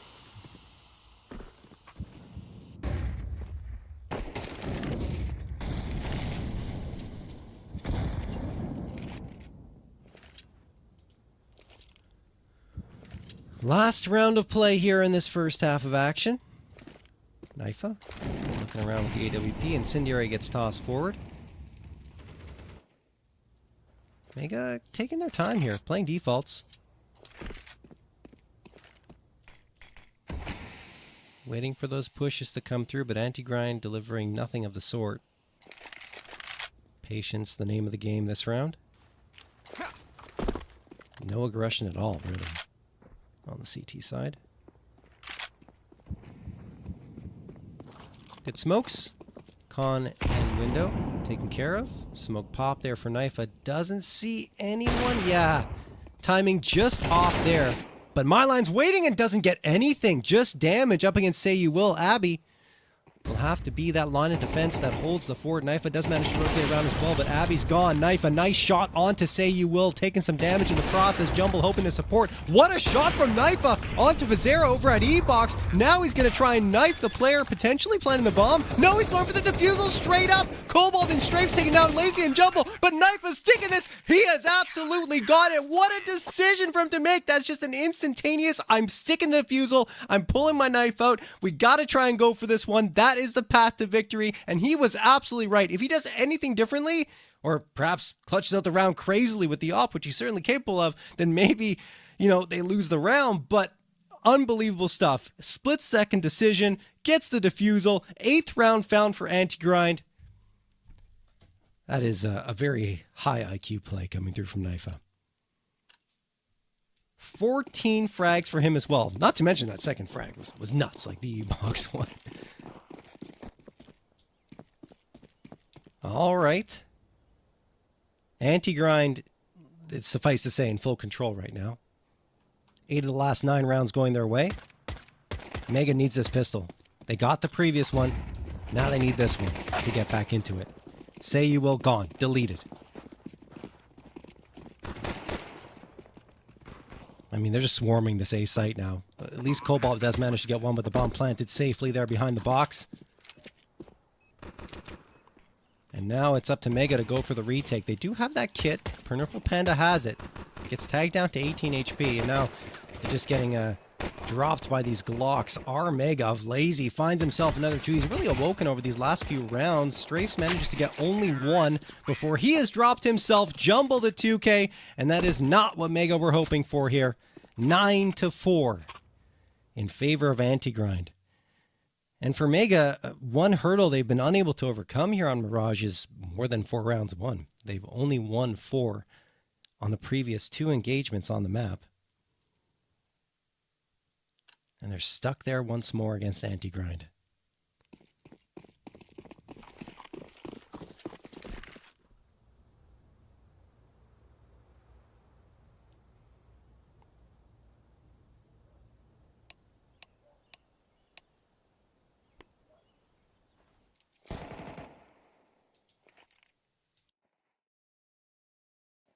All right, we're not live here. Another technical issue coming through, guys.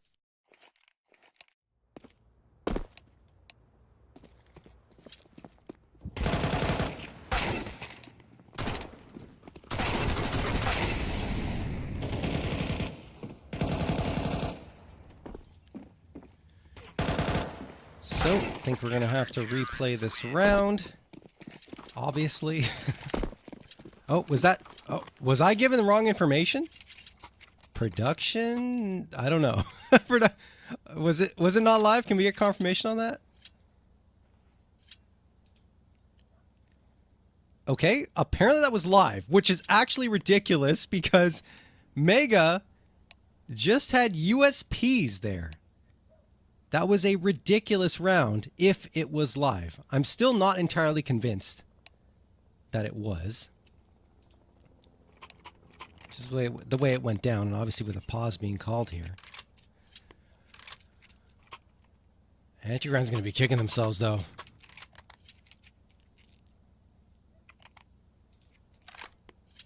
Yeah, it looks like I was lied to. How dare you, production?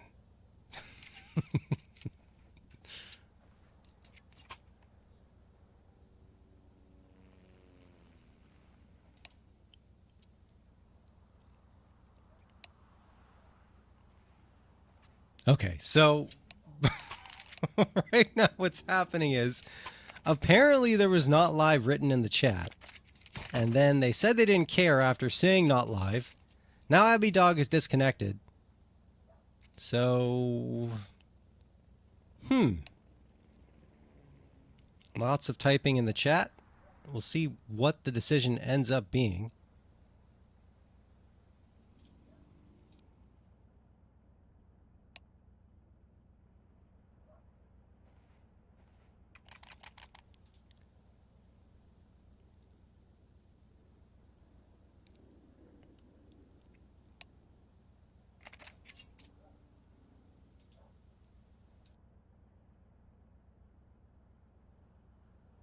As we're still waiting to get going.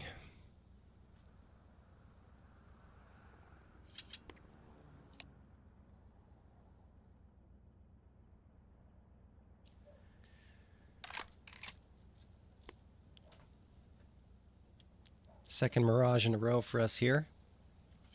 Personally, on my side, I'd love to see another map take Mirage's place. I know that's not a popular opinion, maybe a hot take, but it's been in there forever. It's never been out of the pool throughout all of CSGO and now into CS2.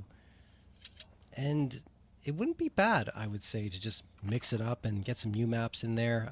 Ancient and Anubis are two prime examples of how to introduce new maps. I mean, yes, there were some hiccups at the beginning for each map, but changes were made quickly by Valve. They adjusted, adapted, and now Ancient and Anubis are becoming two of the more popular maps that players like to play on. And I know Mirage is a classic, you know, but I just feel like it would be nice to see something different. And I hope that the next time maps are swapped out for Valve, they do two at the same time, because I think that would be fun to have two new maps introduced and really force players to try and bring a new map into their pool. Anyway, look, that's just my own opinion. You guys might be like, what are you talking about? You're crazy. Why would they do that? Well, you know, yell at me all you want. It's just my opinion, guys. 9-5 for Anti-Grind. We are going to get going again. That absolutely was an eco round from Mega, guys, that we thought wasn't live, but it was. It was absolutely live, and Anti-Grind lost it. Now Mega might have a path back into this one, and yep, easy peasy round for them. 6-1 picked up. And they're only 3 rounds back from Anti-Grind now. And that was a force buy for Anti-Grind.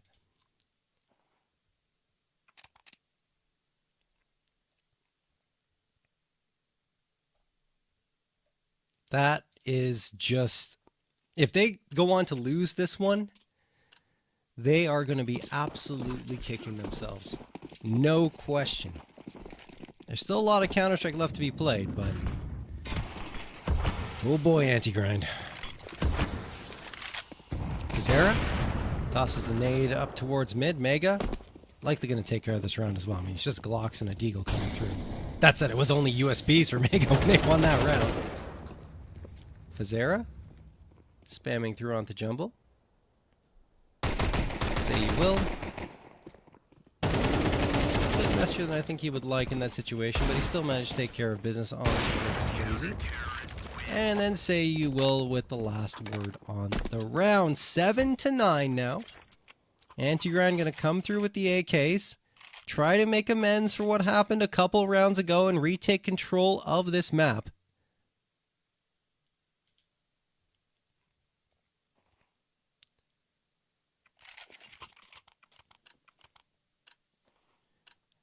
Just a little wild there on that round that we thought wasn't live, but it absolutely was.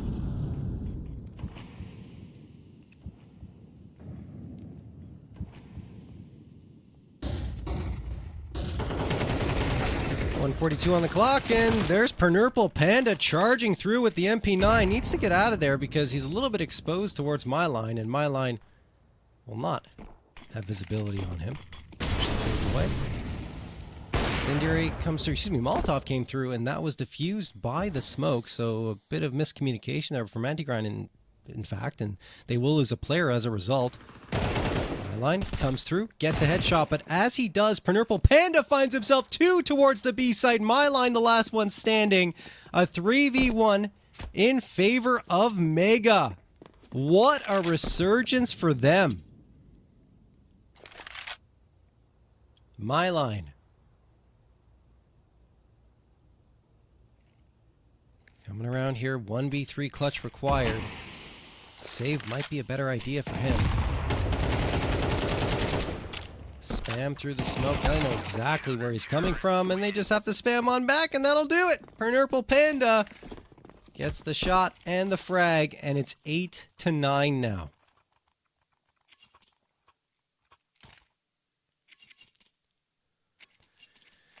This was a 9-4 lead. Anti-Grind was in absolute full control up on it against just pistols, and they let that round slip away. Oh, goodness me. 4 rounds in a row off of it. And now Mega's looking for that 5th.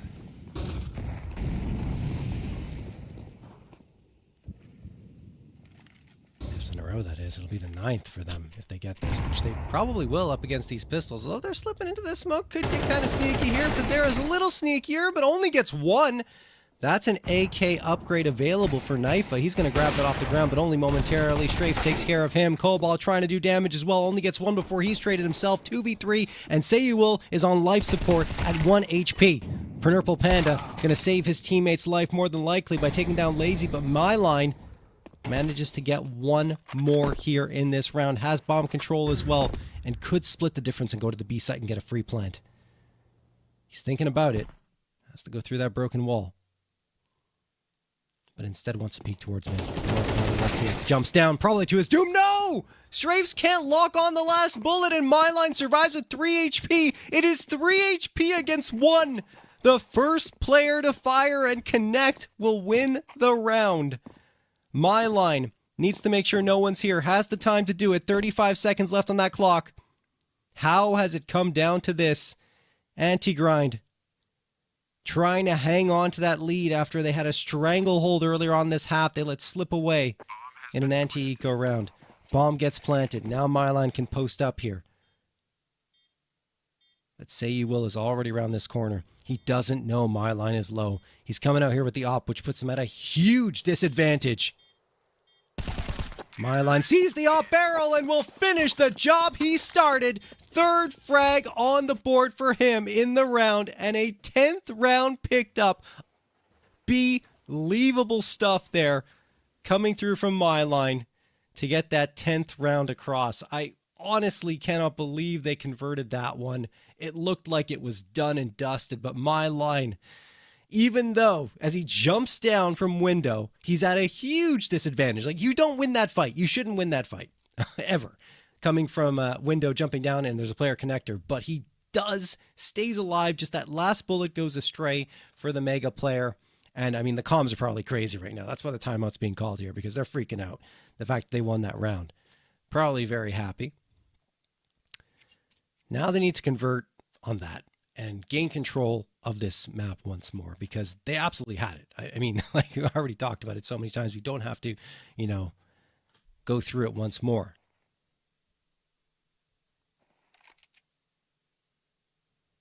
But a lifeline was given over to Mega. Mega are trying to make the best of that. Still well within reach. And they've got the buy up to boot. 3 A1Ss, the A4, and the AWP coming through. Sayuil with that big green. He's been, as usual, pretty strong. But here, when he's tested in an important juncture, misses the shot and takes a ton of damage. Down to 7 HP. They do return the favor towards Anti-Grind, jumble down to 24, and then a nade sails through that doesn't do that much. Pizzera should be able to get this one. He does, but a fantastic trade immediately from Line ensures that Jumble's death is not in vain. 3 players coming through for Anti-Grind. Into mid. They've got that mid control, so they can go whichever which way they like.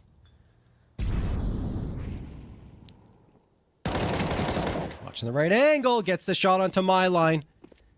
Gives his team a man advantage. Perhaps only briefly, though. Abby? Okay, more than briefly. That's a 2-man edge now. Make it 3. Naifa. Last one standing.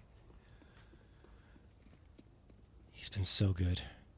He's clutched out his fair share of rounds, but this time, nothing. Say you will. Shuts him down, and Mega are right back on the board with a 9th.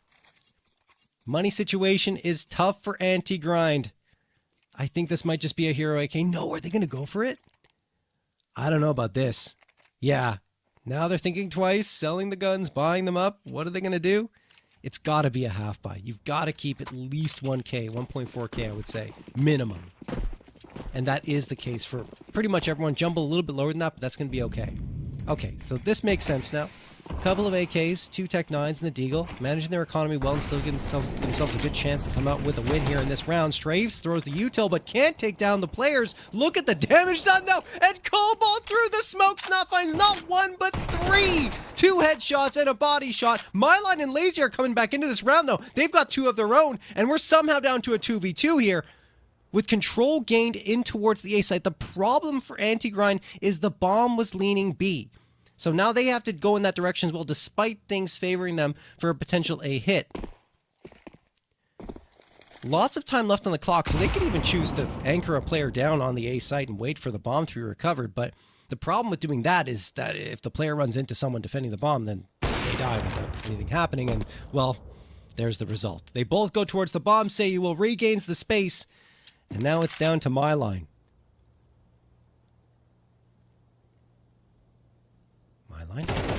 Going in.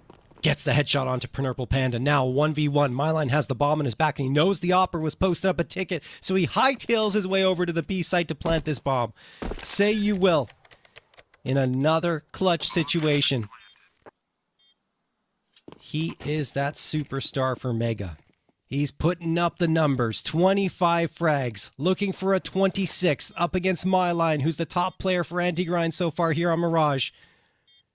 Myline waiting at bench, peeks around, spots out Say You Will, but cannot damage him at all. Smoking to get tossed onto the bomb. Say You Will taps it, fakes it, and gets the headshot as well. Say You Will put it on a show here. 10th round picked up on his back. Entirely on his shoulders was that round, and he delivered. We are tied up at 10. Look at that scoreboard again. I just want to see the ADR. 127 ADR for Say You Will. He came into this one averaging 84.6 ADR, but he certainly had his 100 ADR plus matches, and this is another one of them. Unbelievable stuff for him. On the other side, Myline's got 110 ADR. He's trying to keep up with Say You Will's pace, but wow. And look at the recovery as well. You see Mega in this second half have really managed to bring things through on their CT side. This is massive. We can't forget the... Oh no, Fazera misses the nade. Anti-Grind coming through. We'll get back to that point.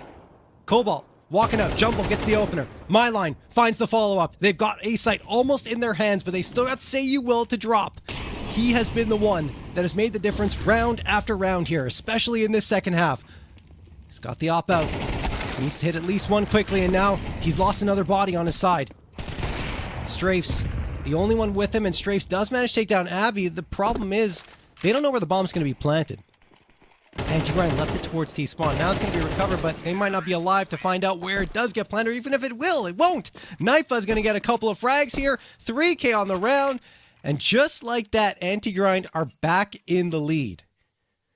This is a team on Anti-Grind's side, as I mentioned earlier, that has gone 24 rounds or more in almost every single map that they've played. 5 of the 6 they've played.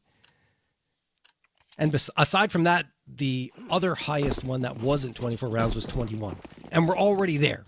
So we've got 2 more at the very least to come through. So Anti-Grind likes to play some close matches, it seems. Well, I don't know if they like it. It just happens to turn out that way. Naifa is going to get the opener. Fazera going to get the trade, and then a follow-up from Strafes. Great flashbang thrown by Say You Will, and Strafes blindsides Myline to make it a 4v2. Abby Dog waiting.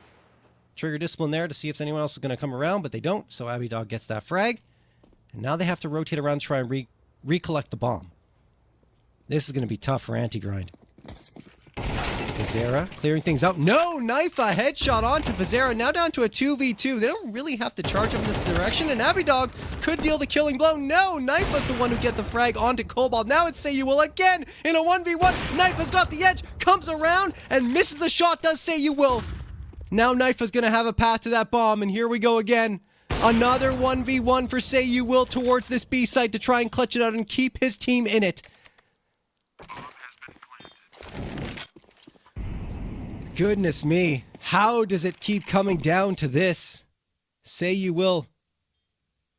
Needs an instant shot here on Knifea. The advantage, and Knifea will win the round for his squad. Say You Will tried his hardest, but it wasn't going to happen. Knifea, the quad kill, jumps to the top of the scoreboard with 23. And he's been hovering around first and second for the entire series, but that is a great one from him. Absolutely critical juncture for him to find that, and now Anti-Grind on to map point.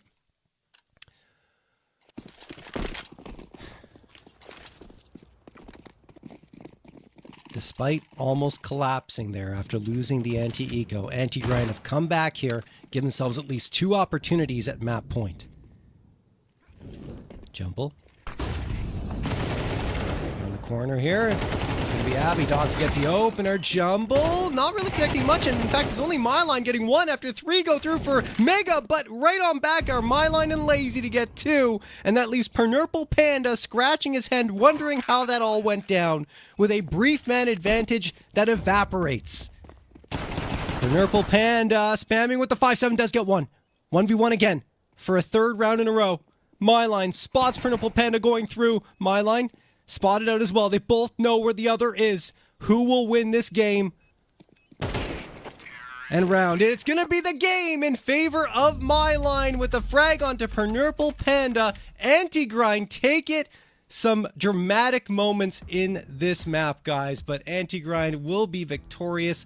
Honestly, Say You Will deserved a little better with that type of performance, but it was Knifea on the other side in Myline who just topped the scoreboard and those clutch plays round after round when it mattered. So that's going to do it for that one, guys. I'm not even sure. Are we going to get a break here between the matches? I think we're going to get a very brief one. Yeah, okay, guys. We're going to get a brief break before we go in to our main match here. So keep it locked on ESL.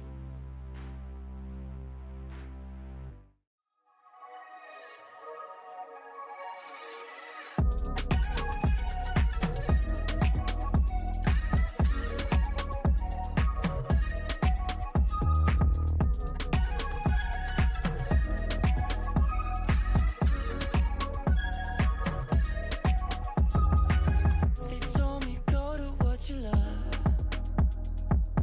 I never knew what that was, but even when I make time, I think of all I've given up.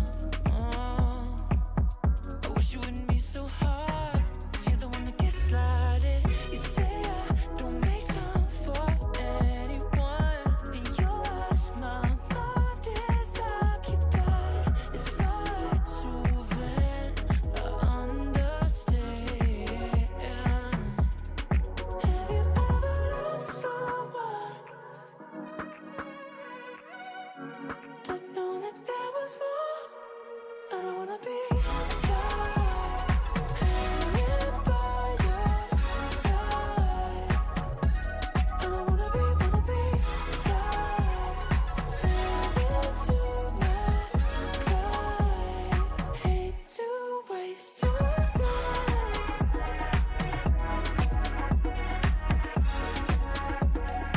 Go and live your life.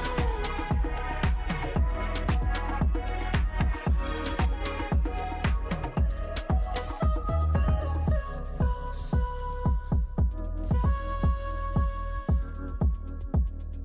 But as a moment Valentine go by,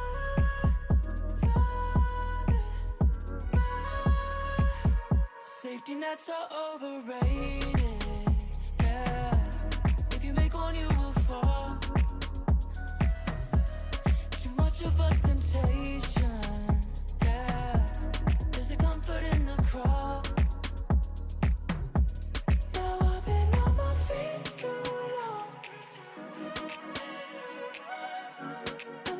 I'm strong, just looking for some solid ground,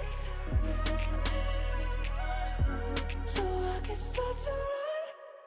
I don't wanna be tired, moving so bad,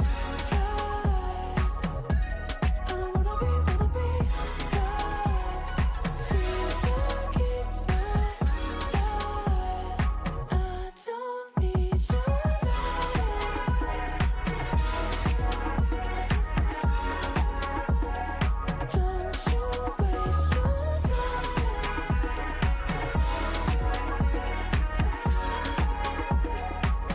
you waste your time.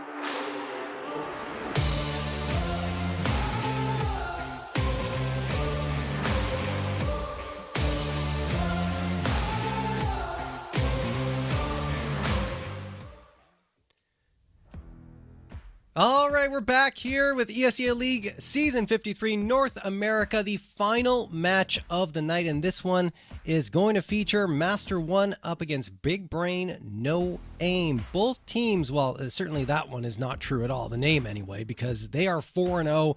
Each team is undefeated. Master 1 at 5-0. I think they have a forfeit win under their belts because they've only played 4 maps, but still, these two squads are impressing so far in ESEA main season 53. And last season for Master 1, you'd think that they wouldn't be a team that would start out undefeated because they were 7-7 in season 52, but nope, they came back and with a vengeance here into this one.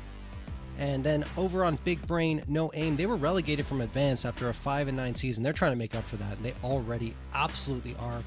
Each team has 3 players in the top 1,000 on Faceit, and I mean, look, they've already been delivering in terms of the stats on both sides. You got Stark and Anjek on the Master 1 side with 84 frags apiece, and then it's Stark who leads the charge in pretty much every other category, plus 35 kill to death differential, a 1.71 KDR, and 0.98 FPR. But the stats, they get even crazier when we look over on BigBrain No Aim, and Rough Fire is leading the charge there in such a significant way that no one can really keep up with him. 77 frags, a plus 43 kill to death differential, and 2.26 KDR after 4 maps played. That is almost nigh impossible to keep that up for 4 maps, and if he does even further, it's crazy. 114.4 ADR throughout all of that, and a 1.11 frags per round. I mean, this guy is putting up the numbers. Behind him is Fortune, who also has, I mean, awesome numbers for anyone else on any other team, I would say, in main, but he's behind Roughfire, even though he's got 58 frags, a plus 23 kill to death differential, 1.65 KDR, 83.1 ADR, and 0.84 frags per round. I mean, those are fantastic numbers in and of themselves. So I think that in terms of the pure firepower, BigBrain No Aim is coming through here and might have a slight edge, but you've still got some great fraggers on the other side, as mentioned, for Master 1. So we'll see what's going to happen there. I think we have the veto coming through in just a moment here, guys. And we do. Here we go. Let's talk about it. Which map are we going to get? It will be Ancient. Interesting. Okay, I thought maybe we'd be going to Anubis because Master 1, I'd love to play there, but yeah, it looks like it was banned right away by BigBrain No Aim, and they did their research. Obviously, they looked at it and said, nope, this is not a map we want to play them on. Immediately got it out of the picture, and then Ancient is where we end up, which, not to say it's not comfortable for Master 1. They've only played it one time this season, but I mean, it was an absolute clobbering 13-3 win. And over on the other side for BigBrain No Aim, they love Ancient, like absolutely adore it. They've played it 3 times out of the 4 maps they've played so far, 3-0 on it, 39 rounds for, only 15 rounds for them given up on the other side, and a plus 24 round differential. So Big Brain No Aim, they're going to their home turf here, onto Ancient, whereas Master 1, they couldn't get to Anubis because Big Brain No Aim just got it out of the pool immediately. They still are comfortable on this map, so it should be interesting to see how this one plays out, but I think I mentioned it, that firepower advantage could make a difference. We're into the server here. Firepower advantage for Big Brain No Aim, I should say. Rough Fire and Fortune, almost certainly going to be in the server here. They've been there for every single map that's been played for Big Brain No Aim. I see Fortune. Rough Fire's not here. No way. He's joining. He's the last player that's missing. He has to be. On the other side, we've got Anjek. We've got Stark. They've also played every single map for their squad. 85 rounds played so far for Master 1. Only 69 rounds played for Big Brain No Aim. That's how dominant they've been, guys. I mean, when you've got plus 24 round differential on Ancient and overall a plus 31 round differential on the season, you're not going to be playing many rounds because you're that good. It's not because they're losing really badly. It's because it's the opposite. They're dominating. There's Roughfire. Had to be here. No question. He is the firepower god right now. Not only on Big Brain No Aim, but in main as a whole. I think he's leading the charge in those stat categories like ADR. Certainly frags per round and KDR. I'd be surprised if anyone's ahead of him there. So we go into it in just a bit, guys. Obviously, we have the knife round that's going to come up first before we get into anything else. And here is said knife round. On a map like Ancient, I mean, any map that's on Anubis, I guess. You're starting on CT side, that's where you want to end up once you win knife. That said, I mean, once upon a time, Ancient was very one-sided. I was talking about this earlier in the previous match where, although Ancient's a very loved map now, it had its hiccups when it was first introduced, but Valve quickly addressed that. And one of the most important adjustments to making this less CT-sided was bringing that CT spawn back just a little bit, bringing back the spawn points, opening up the spawn, actually making it a little bigger to bring the spawn points back. And that changed everything. Because the mid fights used to be the CTs walking out there, getting control of mid, and then the T's eventually arrive. Like, that's how CT-sided it was. That's how quick you could get down mid. Now that's changed. And since that point, it's been a while now. Like, I'm talking about it like it just happened, but it happened a while ago. And since that point, Ancient's been so much better, both to play and to spectate. So we go into it. And much more balanced, of course.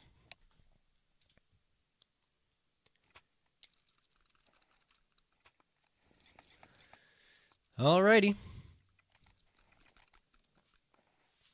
So far, we've had some pretty close matchups. The previous one between Mega and Antigrind in Advance was a 13-10 win for Antigrind. Before that, in Open 9-10, it was 2 Kazoo, 2 Cruzu 2 coming out with a 13-9 win, both on Mirage.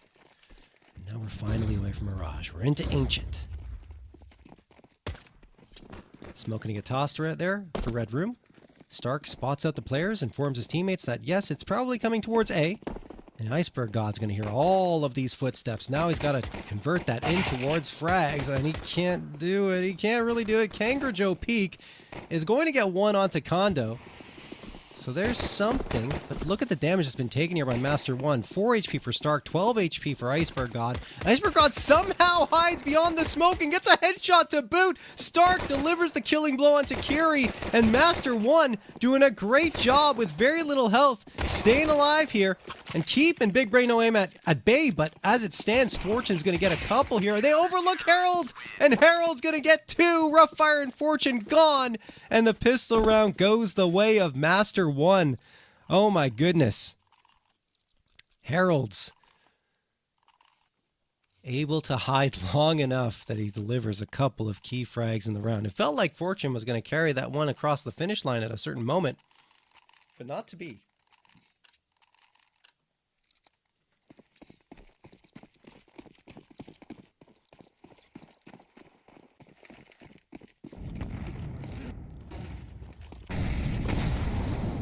Nade's going to sail through here from Master 1. MP9's across the board. They want to farm that SMG money. $600 for every single SMG frag.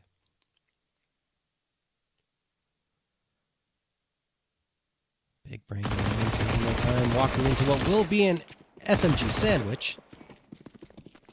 And they get chewed through. That'll do it. Roughfire does get one onto Anjek, but that's just a consolation prize in a round that's absolutely dominated by the SMGs, and that's full... What is it now? 600 per frag. What's okay, $3,000. Wow, I'm usually faster on that math. $3,000 gained combined for Master 1 off of those SMG frags.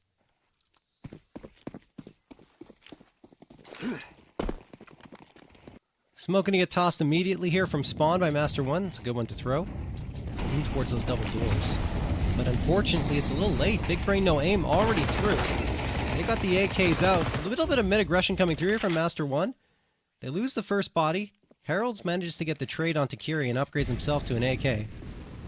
Not forgetting it is a bonus round here for Master 1 with the MP9s. Nade sails through. Rough fire. Gains control of Jaguar. Kangaroo peek. Looking around at Red Room.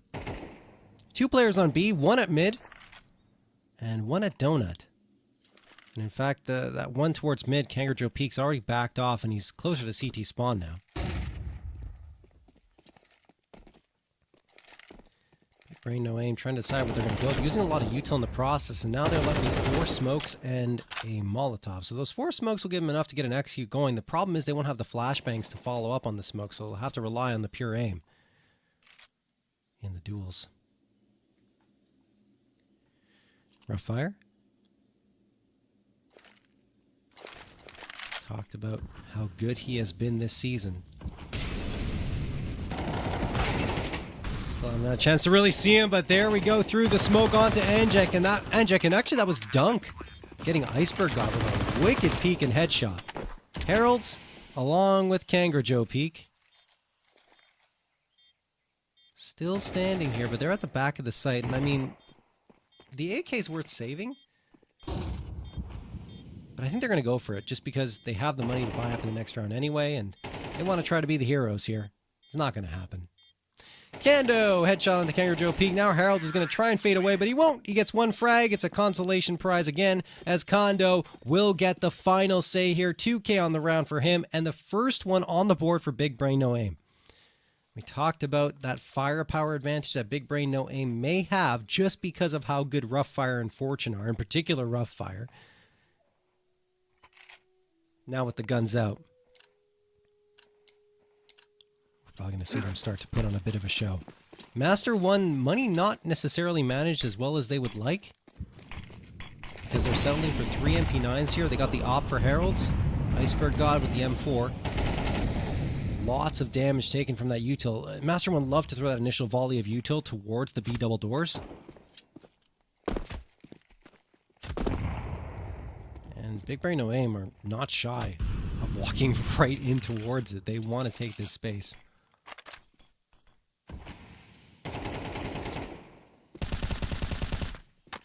Iceberg God through the smoke. Sails into Jaguar. Crossfire set up here on Master 1, but they've kind of given themselves away here. They do get 1, but only 1. Great trade from Onk. 4v3. Brought down to a 3v3. Iceberg God takes a ton of damage, but he's up against a very lit Onk, and Kiri takes tons of damage as well, but still manages to find the frag onto Stark. So it is a 3v2, and you also have Iceberg God down to 25, so technically those two things offset each other, and it will be a standard 3v2. I should say an advantage 3v2, because sometimes you have those 3v2s where the players are a little low and the other side has full health, but that's not the case for Master 1. So we'll see if they can come through and pull this one back. It's not going to be easy, especially with Harold's walking out here with the AWP in his hands. He has to hard clear this, and no, he doesn't! Kiri walks right into his crosshair. Now Harold's has made it a 2v2. AWP out, hits the shot on Onk, and tries to come around, and now the final one, no. Too tall of an ask. Fortune sticks the plant. It's the mistake. He pulls out the gun. How does he have time? Iceberg God should have had him. There's no way. Fortune pulls off the plant and dodges the bullets to get the last one. Oh my goodness, Iceberg God is absolutely kicking himself. No questions asked. That feels like a sure thing any other day of the week. Any other map, I should say. Oh my goodness. So Master 1. On a map that BigBrain No Aim loves to play. 3 wins so far on the season. Gave up a round that they really don't want to, because I feel like if momentum starts to swing in BigBrain No Aim's favor, they might be able to carry this one to the finish line without much of a struggle. That's how good they've been here. Kiri. Want to get the follow-up on Heralds? I mean, look, this is just an anti-eco, so I'm not going to say much. Nice shot from Kangaroo Joe Peak and the follow-up as well. Kiri and Roughfire go down to his Wandig shots. And we've got a 3v2 in favor of BigBrain No Aim and an upgrade from the Deagle to the AK for Kangaroo Joe Peak, but honestly, maybe should stick with the Deagle. Just with how good those shots were. Fortune watching the right angle, couldn't thread the needle, and Kangaroo Joe Peak hits the shot as well. He is single-handedly bringing this round back. Stark almost gets the flank on towards Kondo and Onk, but can't do it. Now a smoke going to get thrown for CT. Kangaroo Joe Peak has brought this one back single-handedly. BigBrain No Aim, 34 seconds left. I mean, there's only so many places they can go. They have to get back in towards this A site. They just really wanted to clear out A main and make sure no one was there. Now they have to be careful towards Donut. Kangaroo Joe Peak! He's got the ace! What a round for him! Third on the board for Master 1. And if they were playing on land right now, he'd be getting high fives, fist bumps, everything. Absolutely unbelievable round for this guy right here. This was just an eco round for them. He had the Deagle. He gets 2 beautiful headshots. It looks like the round was done and dusted and written off before he comes right back into it, picks up the AK, and looks just as good with that as he did with the Deagle. Beautiful ace from Kangaroo Joe Peak. BigBrain No Aim now down to very little money, and will have to go for an eco themselves. Just the Glocks and 2 pieces of util to work with. What a huge round for Master 1 to find, but they got the A site for free because they go for that aggression towards mid. I don't know if it's going to make a difference there. Thought it was a TK that came through, but it wasn't. It was a headshot from Kiri in the end that finished off 1. And this is somehow turning into a chance for BigBrain No Aim. What is happening here? Iceberg God manages to get one onto Kondo. Bomb planted here. Roughfire gets back behind cover. Iceberg waiting for Kangaroo Joe Peak to come through. He does get the shot onto Fortune. Roughfire almost clutches it out for his squad. Again, this was Glocks only. But Kangaroo Joe Peak this time doesn't take the ace, but the 1v1 and single frag in the round is what makes a difference. But, I mean, let's think about that for BigBrain No Aim. They take 4 guns out of the hands of Master 1, forcing 4 reinvestments. One player, Heralds, doesn't really have enough money to get that full buy through, although he might get supported from his teammates. And they get the bomb plant, and they have tons of money. So, yeah, I mean, if you're going to lose a round, that's a good way to do it for BigBrain No Aim.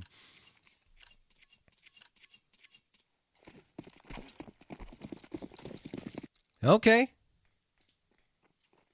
Well, this one has certainly delivered some excitement in the first 6 rounds. Let's see if we keep getting it. Stark tapping away at that smoke.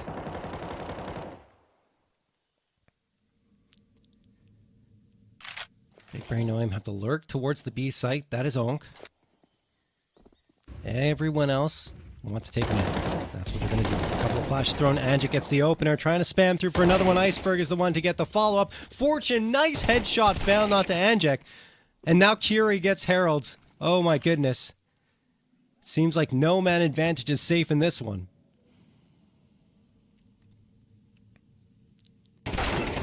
Stark, gone. Fortune, what a peek.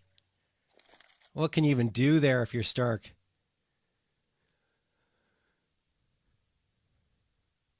Kiri leading the charge with a bomb on his back. And BigBrain No Aim can choose which bomb site to go to, either A or B. And given they've seen probably a little more presence towards the A site than B at this juncture, they're probably going to lean into B, and that's exactly what happens. Iceberg God might realize it. He is going into cave. That's the best spot to honestly counter this, but the problem is he's a little late. He's very late now. So he's just going to wait for a player to try and cross through, which Fortune will be doing. Looking into cave. Oh, what a flashbang. Absolutely beautiful from Roughfire. Nothing Iceberg God could do at all. Now Kangaroo Joe Peak, who was the man of the round a couple of rounds ago with the ace in a 1v3. Probably not going to go into this, and he won't. It's the right play. Even though, with that AK, he was ridiculous in that ace. He says, no, not this time. Big Brain, no aim. Managed to recover themselves. Despite losing that anti-eco, thanks to Kangaroo Joe Peak's efforts a couple of rounds ago, they do try to claw their way back. Oh. Okay. Kangaroo Joe Peak is gone. Doesn't save the AK. The reason I'm saying, it just felt like he lagged out or something, or wasn't aware of that peak at all, or it didn't react. It was very, very strange. But I guess just had his hands off his mouse and keyboard. Didn't expect that at all. Who knows? As it stands, that AK is gone. 2 USPs and 3 Deagles instead now. Big Brain, I'm just going to blitz the B site. Doesn't work. Harold's won't get anything, but he does enough damage to allow for Anjek to get 1. And now Big Brain, No Aim are going to work their way in towards this site. Iceberg God hiding in the smoke, hoping that he can pop out and do some damage. Kangaroo Joe Peak was so good with that Deagle. Wants to make a difference again. They have no reason not to go for this, given that this is just an eco round. And, well, Stark gets found out there over in Jaguar. Iceberg God. Can he hit the shots? Well, Kangaroo Joe Peak gets 1. Needs another one. Iceberg God won't get anything. Kangaroo Joe Peak is whiffing on a couple of shots there, and eventually he runs out of time to even go for this one without having the defuse kit in his hand. So he's just going to try and save the Deagle, and that will do it. Big Brain, No Aim do indeed come back to tie it up once more at 4-4.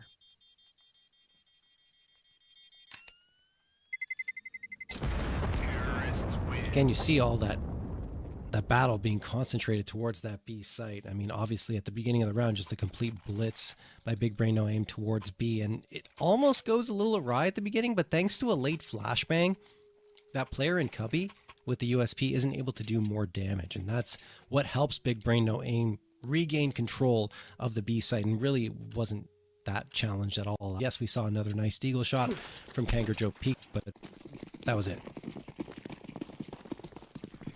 All right, well, still not enough money for Master 1. They want to be a little more comfortable with their full buy, so they go instead for a half buy, 4 MP9s and a 5.7. Guess feeling confident they can do it with these guns in their hands. Stark, position definitely known now. Aware of the fact that he's in Jaguar.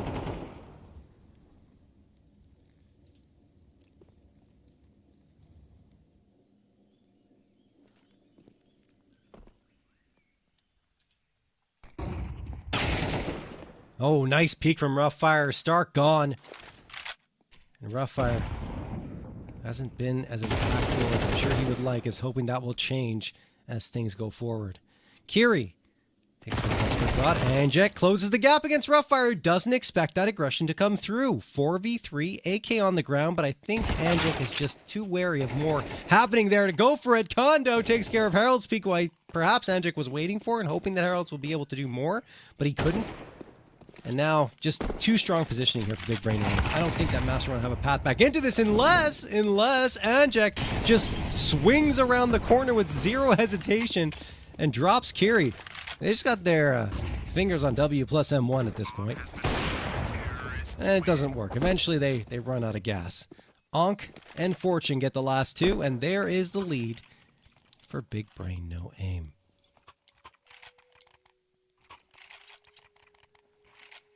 Got that lead back in their hands. Now attack timeout going to be called here by Master 1. Things were looking pretty good for them. a few rounds ago, when they managed to upset BigBrain No Aim thanks to Kangaroo Joe Peak's ace. We're checking out the ADR here. Rough Fire continues to have 100 plus ADR, despite the fact that he's 8-6 and he's not necessarily at the top of the scoreboard. 116 ADR, which means that he's doing his job. He's an entry fragger, goes out there, does as much as he can, and ensures that trades can come through. Right behind him is Fortune at 101 ADR. And I mean, this has been the story all season long. Like I was saying earlier, Rough Fire and Fortune are the two players that have carried BigBrain No Aim in terms of their firepower anyway to victory map after map. And on the other side, Kangaroo Joe Peak, of course, is at the top of the scoreboard here in the early goings of this map because of his ace.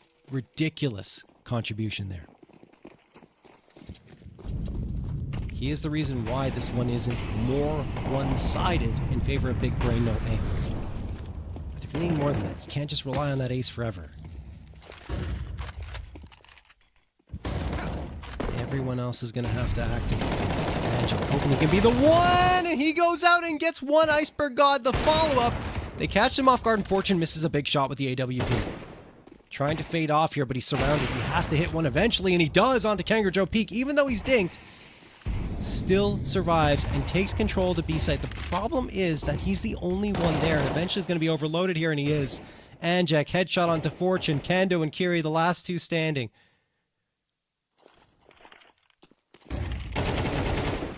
Given the way this one has gone, I don't think it's over yet. BigBrain No Aim, proving that point, it seems, with that first frag onto Iceberg God in the 2v4. Bring it down to a 2v3. Stark and Anjak are pretty low, soft targets. So you might see a heavier lean to B than there would usually be. Just because they need to ensure a trade will come through. BigBrain No Aim, making the right call here. Slowly but surely walking their way towards the A site, but time is of the essence. 30 seconds left. Now under 30 seconds. They got to make their move. 23 seconds left. I mean, they're going to have a tough time just even getting to the bomb site at this point to plant the bomb. Do they even realize how much time is on the clock? Now they do, and they say, okay, we got to hurry up. We got to run the full way because we still might have an engagement towards the site. 10 seconds now. Almost a Colad coming through there for Heralds. Kiri somehow dodges it. Does get the frag onto Heralds, but time runs out. Can't plant the bomb. And this round is going to go the way of Master 1. Not the best clock management there from BigBrain No Aim. And honestly, as you see Kiri racking up a couple more frags, maybe it would have gone their way if they had just sped it up a little sooner. Once you get in towards T-spawn, you got to start running. You've got to start moving with only 32 seconds left, and that was their mistake in that round. So, we're tied up again. Master 1, hanging in there, staying alive. Both teams undefeated on the season, but after this, one of them won't be. Which one will it be? Will it be BigBrain No Aim, who've had a fantastic season so far with Rough Fire leading the charge, or Master 1, who have had some excellent performances from Stark and Anjak.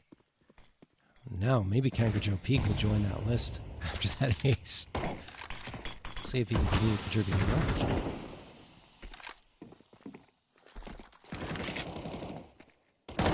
Anjak opening frag onto Fortune. I should say opening frag for his squad. This Kangaroo Joe Peak is gone. Kiri waiting. Oh, push comes through, but the smoke guises Anjak's push. Now Kiri will get the frag eventually as Anjak tries to retreat, but Anjak's done the damage. 2 frags through. 3v3. Iceberg God trying to anchor down this B site. He will have Stark support, you'd imagine, unless they read this incorrectly, and it looks like they might be. Uh-oh. I think the rotation's on, and Iceberg God is hanging around long enough to at least engage here, but he will fall to Onk's AK.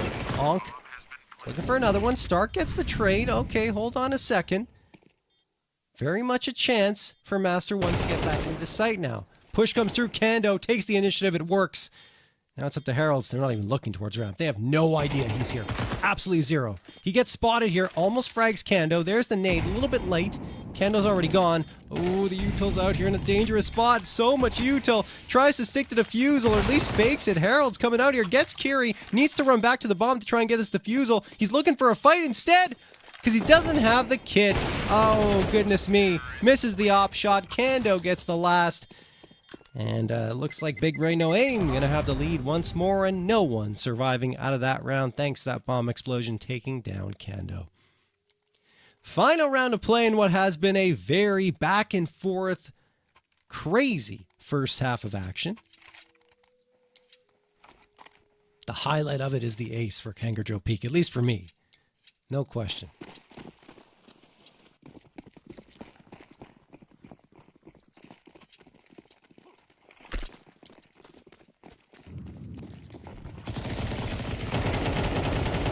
All right, Fortune going to get the opener here onto Harold's Peak. Kando finds Iceberg God. Look at this aggression from BigBrain No Aim. They're just sending it towards the A site, winning absolutely every single fight. And I mean, obviously the buy-up is a little limited for Master 1 as their economy kind of ran out in this last round of play in the first half. But yeah, BigBrain No Aim just confidently walking out there and taking care of business. And what's good for them is to see that, you know, they're not necessarily needing to rely on a ridiculous performance from Roughfire. It's everyone really getting into the mix one point or another. Sure, Fortune and Curie at the top with 12 and 11 frags respectively, but it's been a complete team effort, which is something you want to see happening as you make your way through the ranks in ESEA. Curie gonna get one, and Jack will only get one as well as Onk takes care of the last. All right. So 7-5 in favor of BigBrain No Aim as they switch over to the favored CT side. Not the result that Master 1 was hoping after that first half, but certainly better than it could have been. We can't forget that. This could have been, as I've said before, way more one-sided in favor of BigBrain No Aim. Kangaroo Peak is the one who deserves all the credit for the fact that it isn't more one-sided. Let's see if now they can convert that into a win here on Ancient, which is saying a lot because BigBrain No Aim are so good here.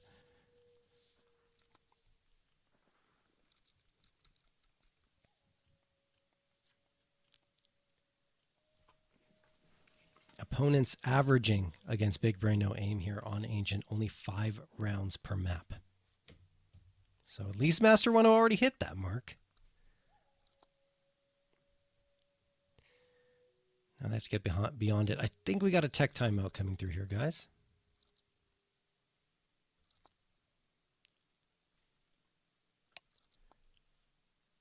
Seeing in the chat, yes, it is indeed a BO1, guys. We've had 3 or 2 of them prior to this. This is the third one. First one was Team with Motion up against 2 Kazoo, 2 Cruzu 2 in Open 9-10. That was a 13-9 win for 2 Kazoos. And then it was a 13-10 win on the advanced match for Anti-Grind up against Mega. All right, we're back into it, though.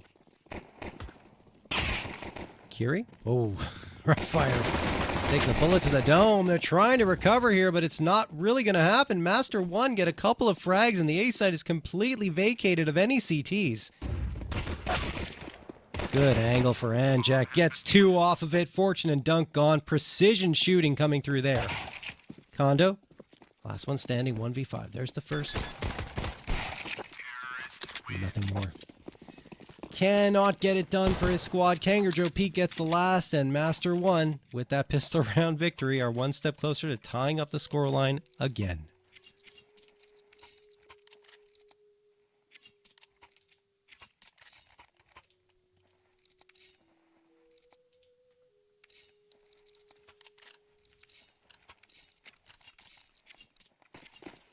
All right, we go into round number 14 here.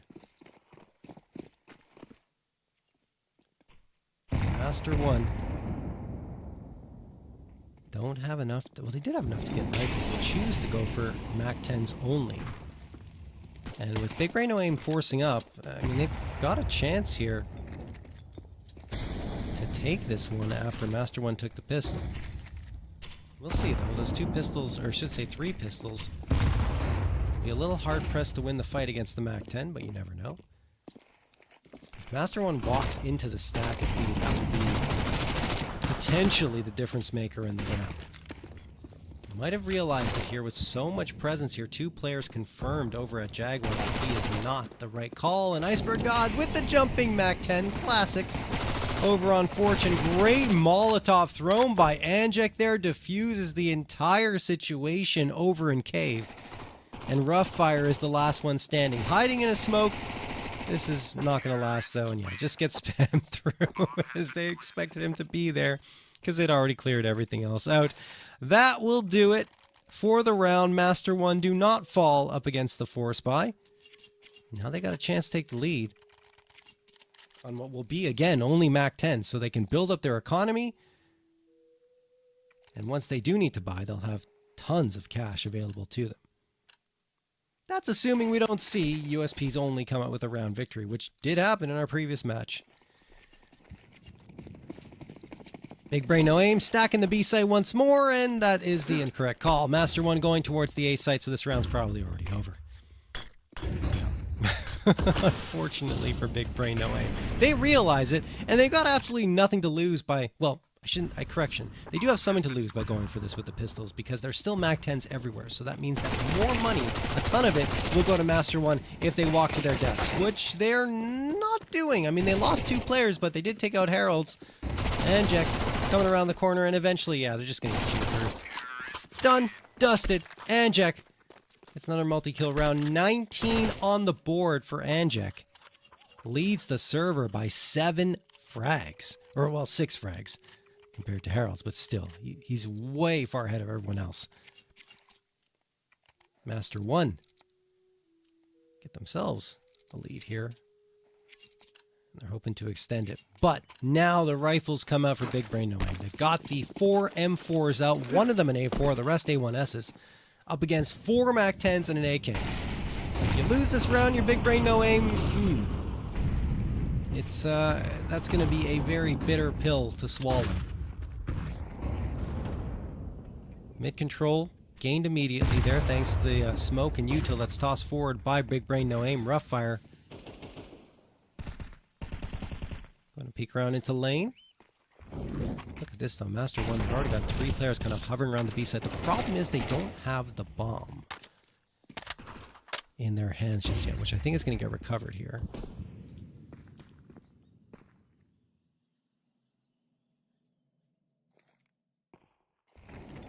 Yeah, that bomb is recovered, but still, like, BigBrain no aim are hanging around mid here. Eventually going to fall back because they know they can get a little bit exposed if they stay there too long. And of course the bomb site, A in particular, is completely vacated. See if they decide to rotate around there. It doesn't look like Master 1 want anything to do with the A site into this round, but they will collapse in towards mid. Lethal crossfire from Roughfire and Kando here. And I mean, they might have done some team damage in that instance. I don't think so, though. Anjek walks through with the MAC-10. There's the first. Oink. A little bit exposed with Fortune supporting him here. 31 seconds left. This could very well be a bomb plant before BigBrain no aim get to fire another shot in the direction of Master 1. Oh, nice spam comes through to deny the plant, at least for the time being. There's the nade as well. That could finish off Heralds. There's the nade. Perfect toss. Bomb plant doesn't come through just yet. Kangaroo Joe Peak's going to grab that bomb immediately and try to stick it down to dirt. Are there any other nades? No. So this will probably be a plant. The spam comes through the pillar, and it's good. Still not convinced that either team has the advantage here, looking at the health bars. There we go. That'll help. Fortune delivers 2 in the hands of BigBrain no aim, leaving only Stark standing. And Stark can't do it. Yeah, he's going to get 1, but that's it. That had to go down that way. Otherwise, it would have been a very tough path forward for BigBrain no aim. Master 1 just had the MAC-10s pretty much in that round. But because they get a couple of frags and the bomb planted, look at that money. They're flush with cash. So they're going to come right back into this one. The option of getting the op in play, not necessary. And they're not going to go for it. I mean, you just want that mobility. You don't need the AWP on Ancient necessarily, especially on T side. Maybe you can go for mid fights and B fights, right? You get that boost onto box towards B, but not a requirement. And Master 1 are going to forego it. Flashbang going to get tossed here. Kangaroo Joe Peak taken down at 51, I believe, from a nade, or it could have been a stray bullet. Either way, that aggressive mid presence from BigBrain no aim coming through once more. Roughfire. Staring at that smoke. It doesn't get popped. There was a nade that came in that direction. Now it's going to fade off. Oh, they're making so much noise. I mean, Roughfire is absolutely aware of the fact that they're bunched up towards Jaguar. Kiri only gets one, but Ankh is going to come through and get another. It's back and forth. In fact, trades for both teams, and the edge goes towards BigBrain. No aim. Now a two-man edge in their favor. Herald's the last one standing. 1v3 clutch required for him to deliver a round in favor of Master One. Otherwise, the lead's going to change hands again. He's done a good job moving towards long B without really being spotted, but can't deliver the frag. Ankh and Roughfire set up a crossfire and deal with him. And there we go. Lead back in the hands of BigBrain, no aim. That said, the money is still really good for Master One. They've almost certainly got to invest here. They don't need to go for a Mac 10. That is not necessary, I swear to God. You get that AK in your hands. They're being so conservative by not getting an AK there. Okay, well, I mean, I suppose if they want to go for faster plays with the Mac 10s kind of leading the charge, jumping around corners, then it makes sense.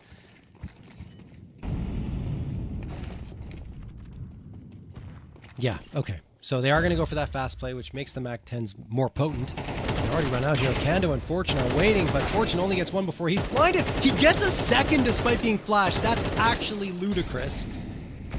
So we have a 3v3. Harold's hesitant to plant the bomb, and as he should because that smoke was just popped. Now he's going to get that planted in the corner of the bomb site. Roughfire.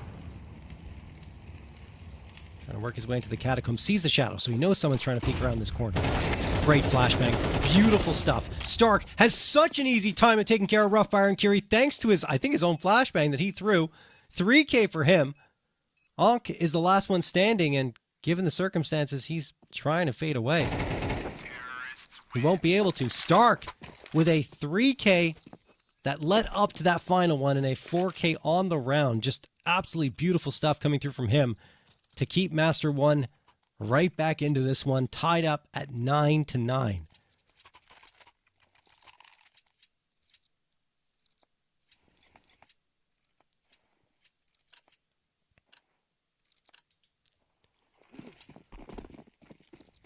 Alrighty.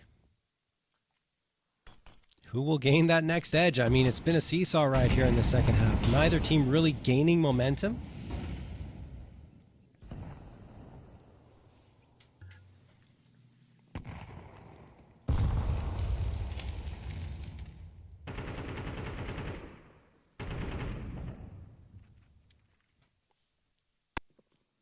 .128 on the clock. Kiri peering around towards Jaguar. Standard setup here from BigBrain. No aim. 2-1-2 split. Roughfire has been kept at bay, which is what Master One had to do. Fortune gets the opening shot and frag over on Kangaroo Peak. That's a nice one. Fortune's one they haven't been able to hold down.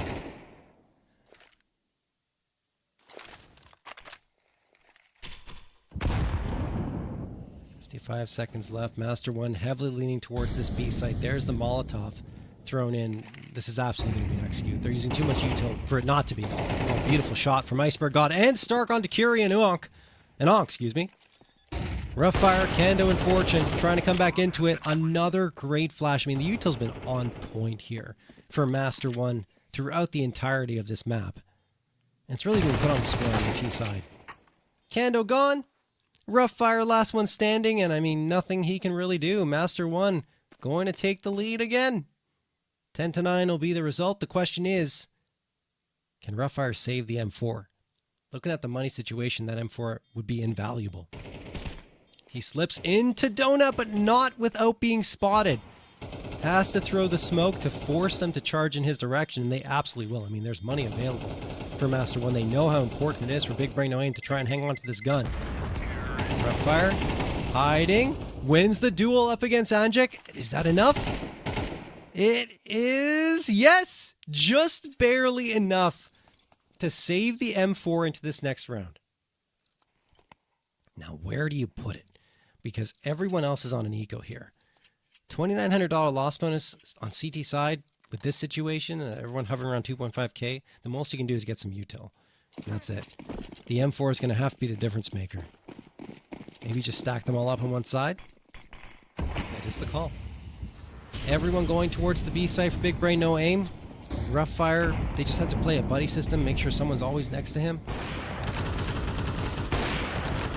And he's going to have the impact. They're stacked to the right side. Master One are around the corner here. Harold's gets 2 and Stark gets 2 as well. They take care of business without even missing a step. Only 50 HP of damage taken in that round by Master One in what could have been messier, right? With BigBrain no aim charging down there, oftentimes, you know, your aim gets a little bit scattered and you're not able to lock down the players, but not at all. They didn't look fussed in any way, shape, or form.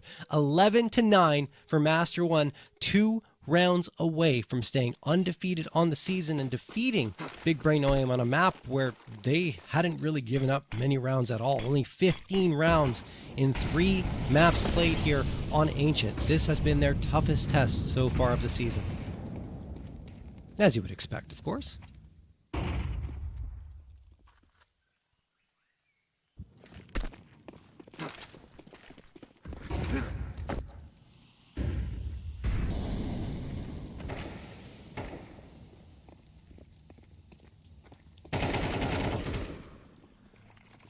.120 on the clock.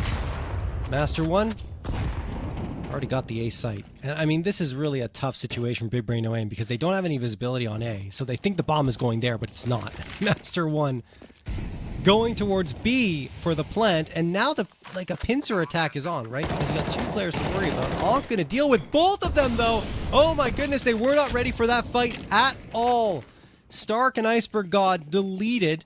Despite the bomb being planted towards the B side and BigBrain no aim needing to rotate around to get there, they're already here. Harold's going to have to be big with that AWP, and the nades sail through as well. Fortune and Kando have to back off. They've kept them at bay long enough to burn half of the bomb timer off. Anjek sprays down Roughfire. Kangaroo Joe Peak and Ankh are kissing in the smoke. They don't realize it. Ankh slips through, gets only one. Anjek has been huge here, and Kangaroo Joe Peak gets the cherry on top. Master One hang on despite losing 2 players immediately in that post plant. Wow. 12-9. Master One, thanks to the efforts of Anjek and Harold's Peck, are in the lead here. That's only if you look at the scoreboard, folks. If you look at that first half, Kangaroo Joe Peak is still my MVP just for that ace, man. He doesn't get that. We're not here. We're not here. There's no way. No way, no how.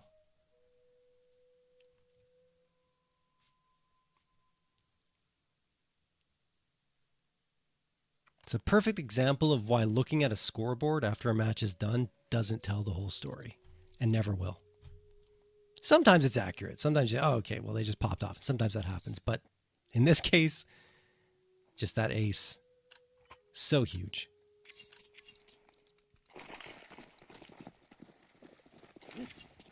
All right. Down to the last chance for BigBrain no aim, and Kando's bringing out the XM1014, the auto shotgun.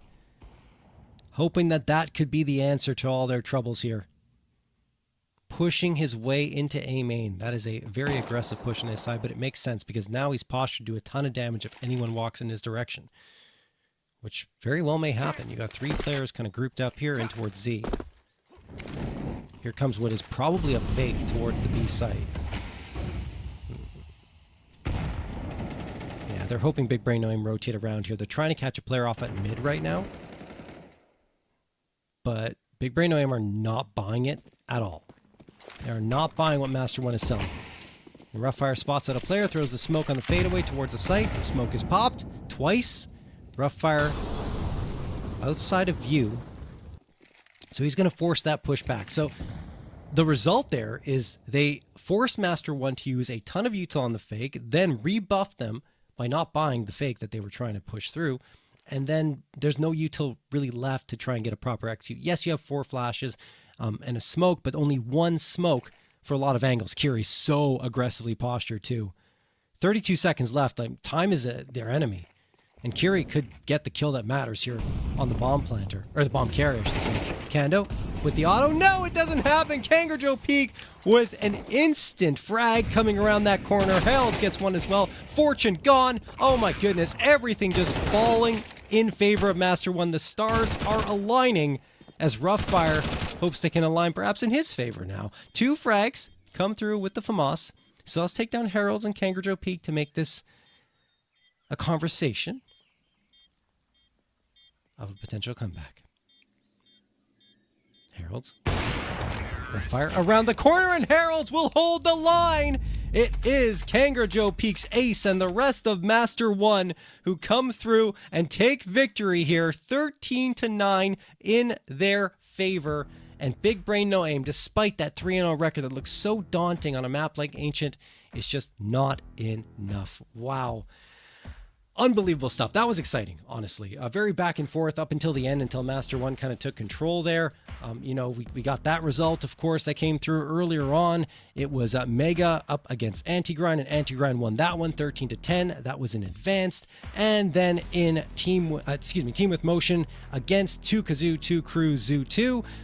Open 9-10. It was 2 Kazoo, 2 Crew, Zoo 2 coming out with the win 13-9. Guys, this has been an awesome night of ESEA League Season 53. I have been JRT. I hope you guys enjoyed it. We'll be back again next week with some more action in all of these divisions. I hope you guys are going to be there. Have a great night, and we'll see you then.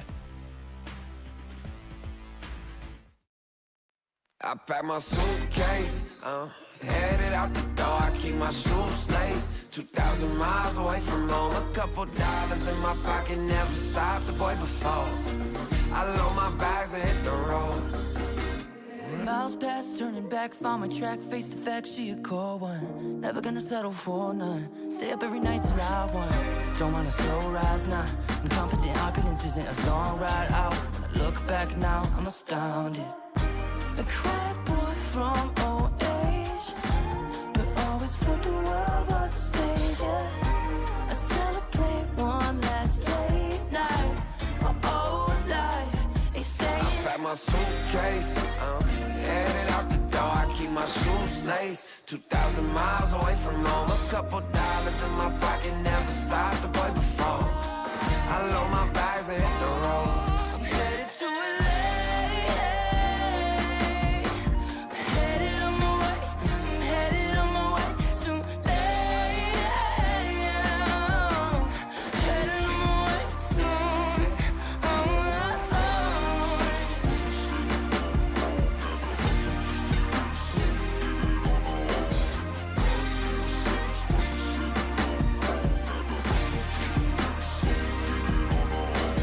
Couple thousand miles, throw it on the dash.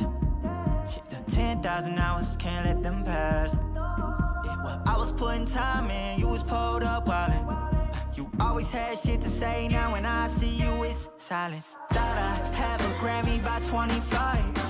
Commas after commas next to dollar sign, yeah. Had to remind myself why I'm living this life. Look at all the late nights, it'll all come in due time, yeah. Made for the fight, for the pain and the climb. Tied to the life I chose. Stay through the night, another day, not a dime. Race against time.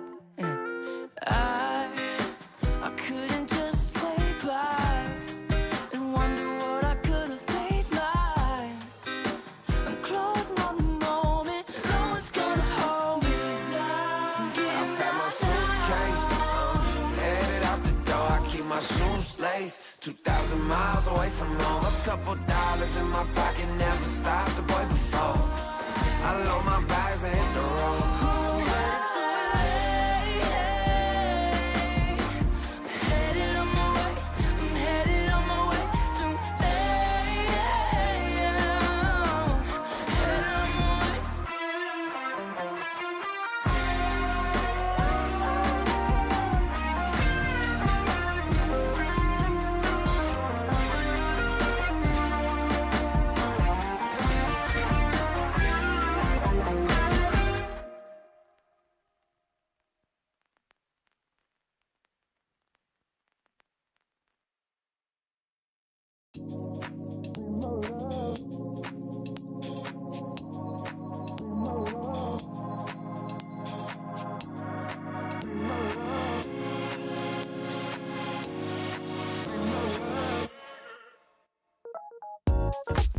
If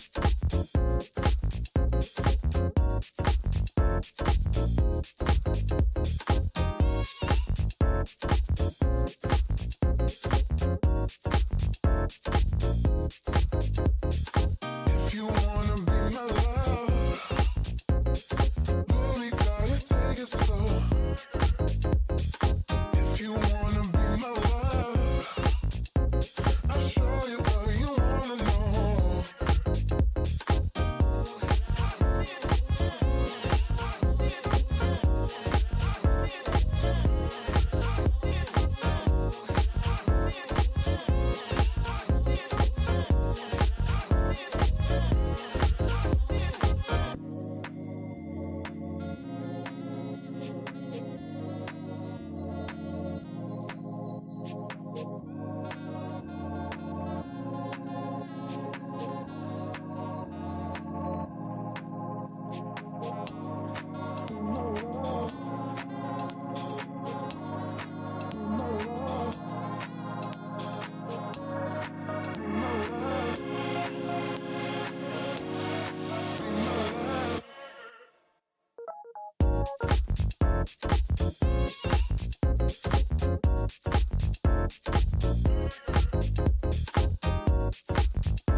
If you wanna be my love, boy, gotta take it slow. If you wanna be my love, I'll show you what you wanna know.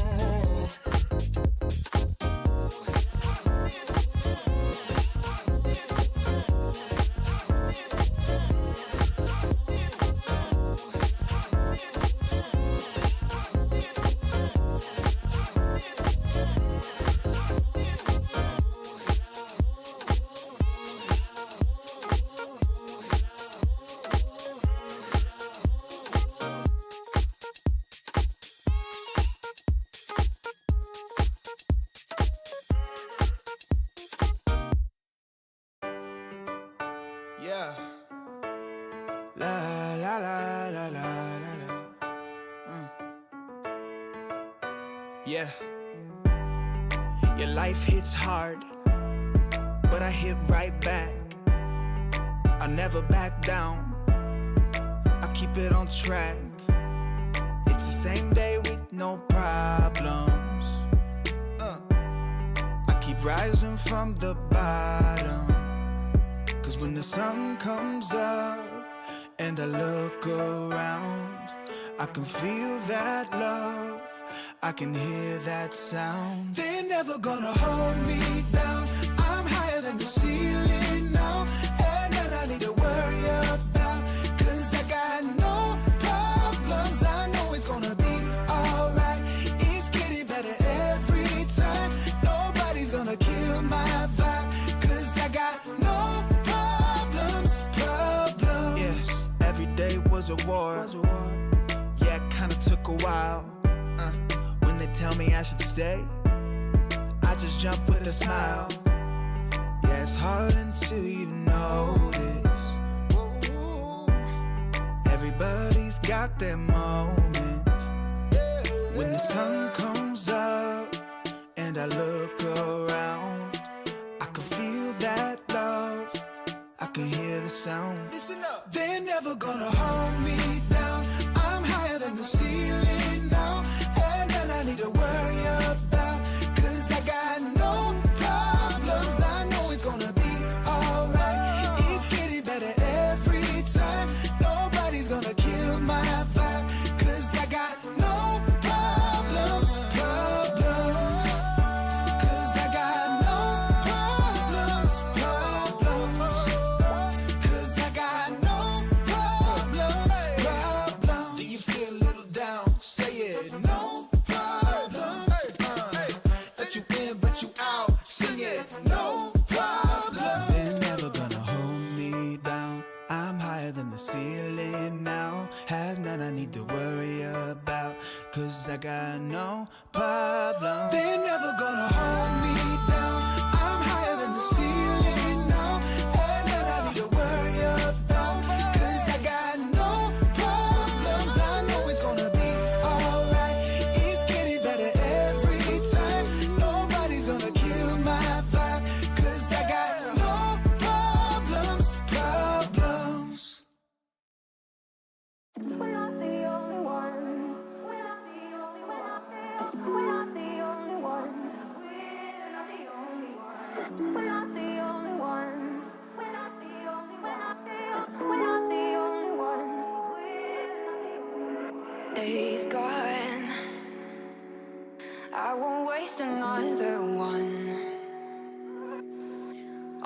darkness, it won't set me back again.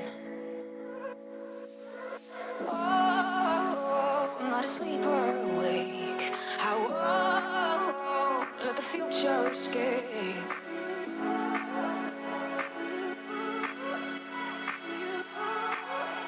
Take me back to you.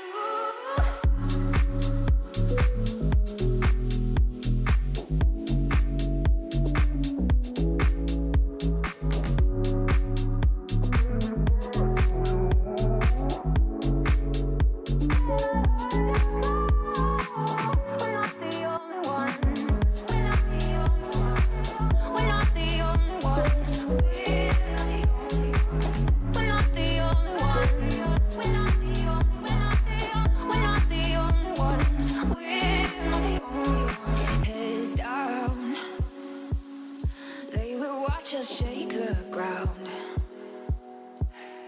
Oh, this lightness, it will fill the air around.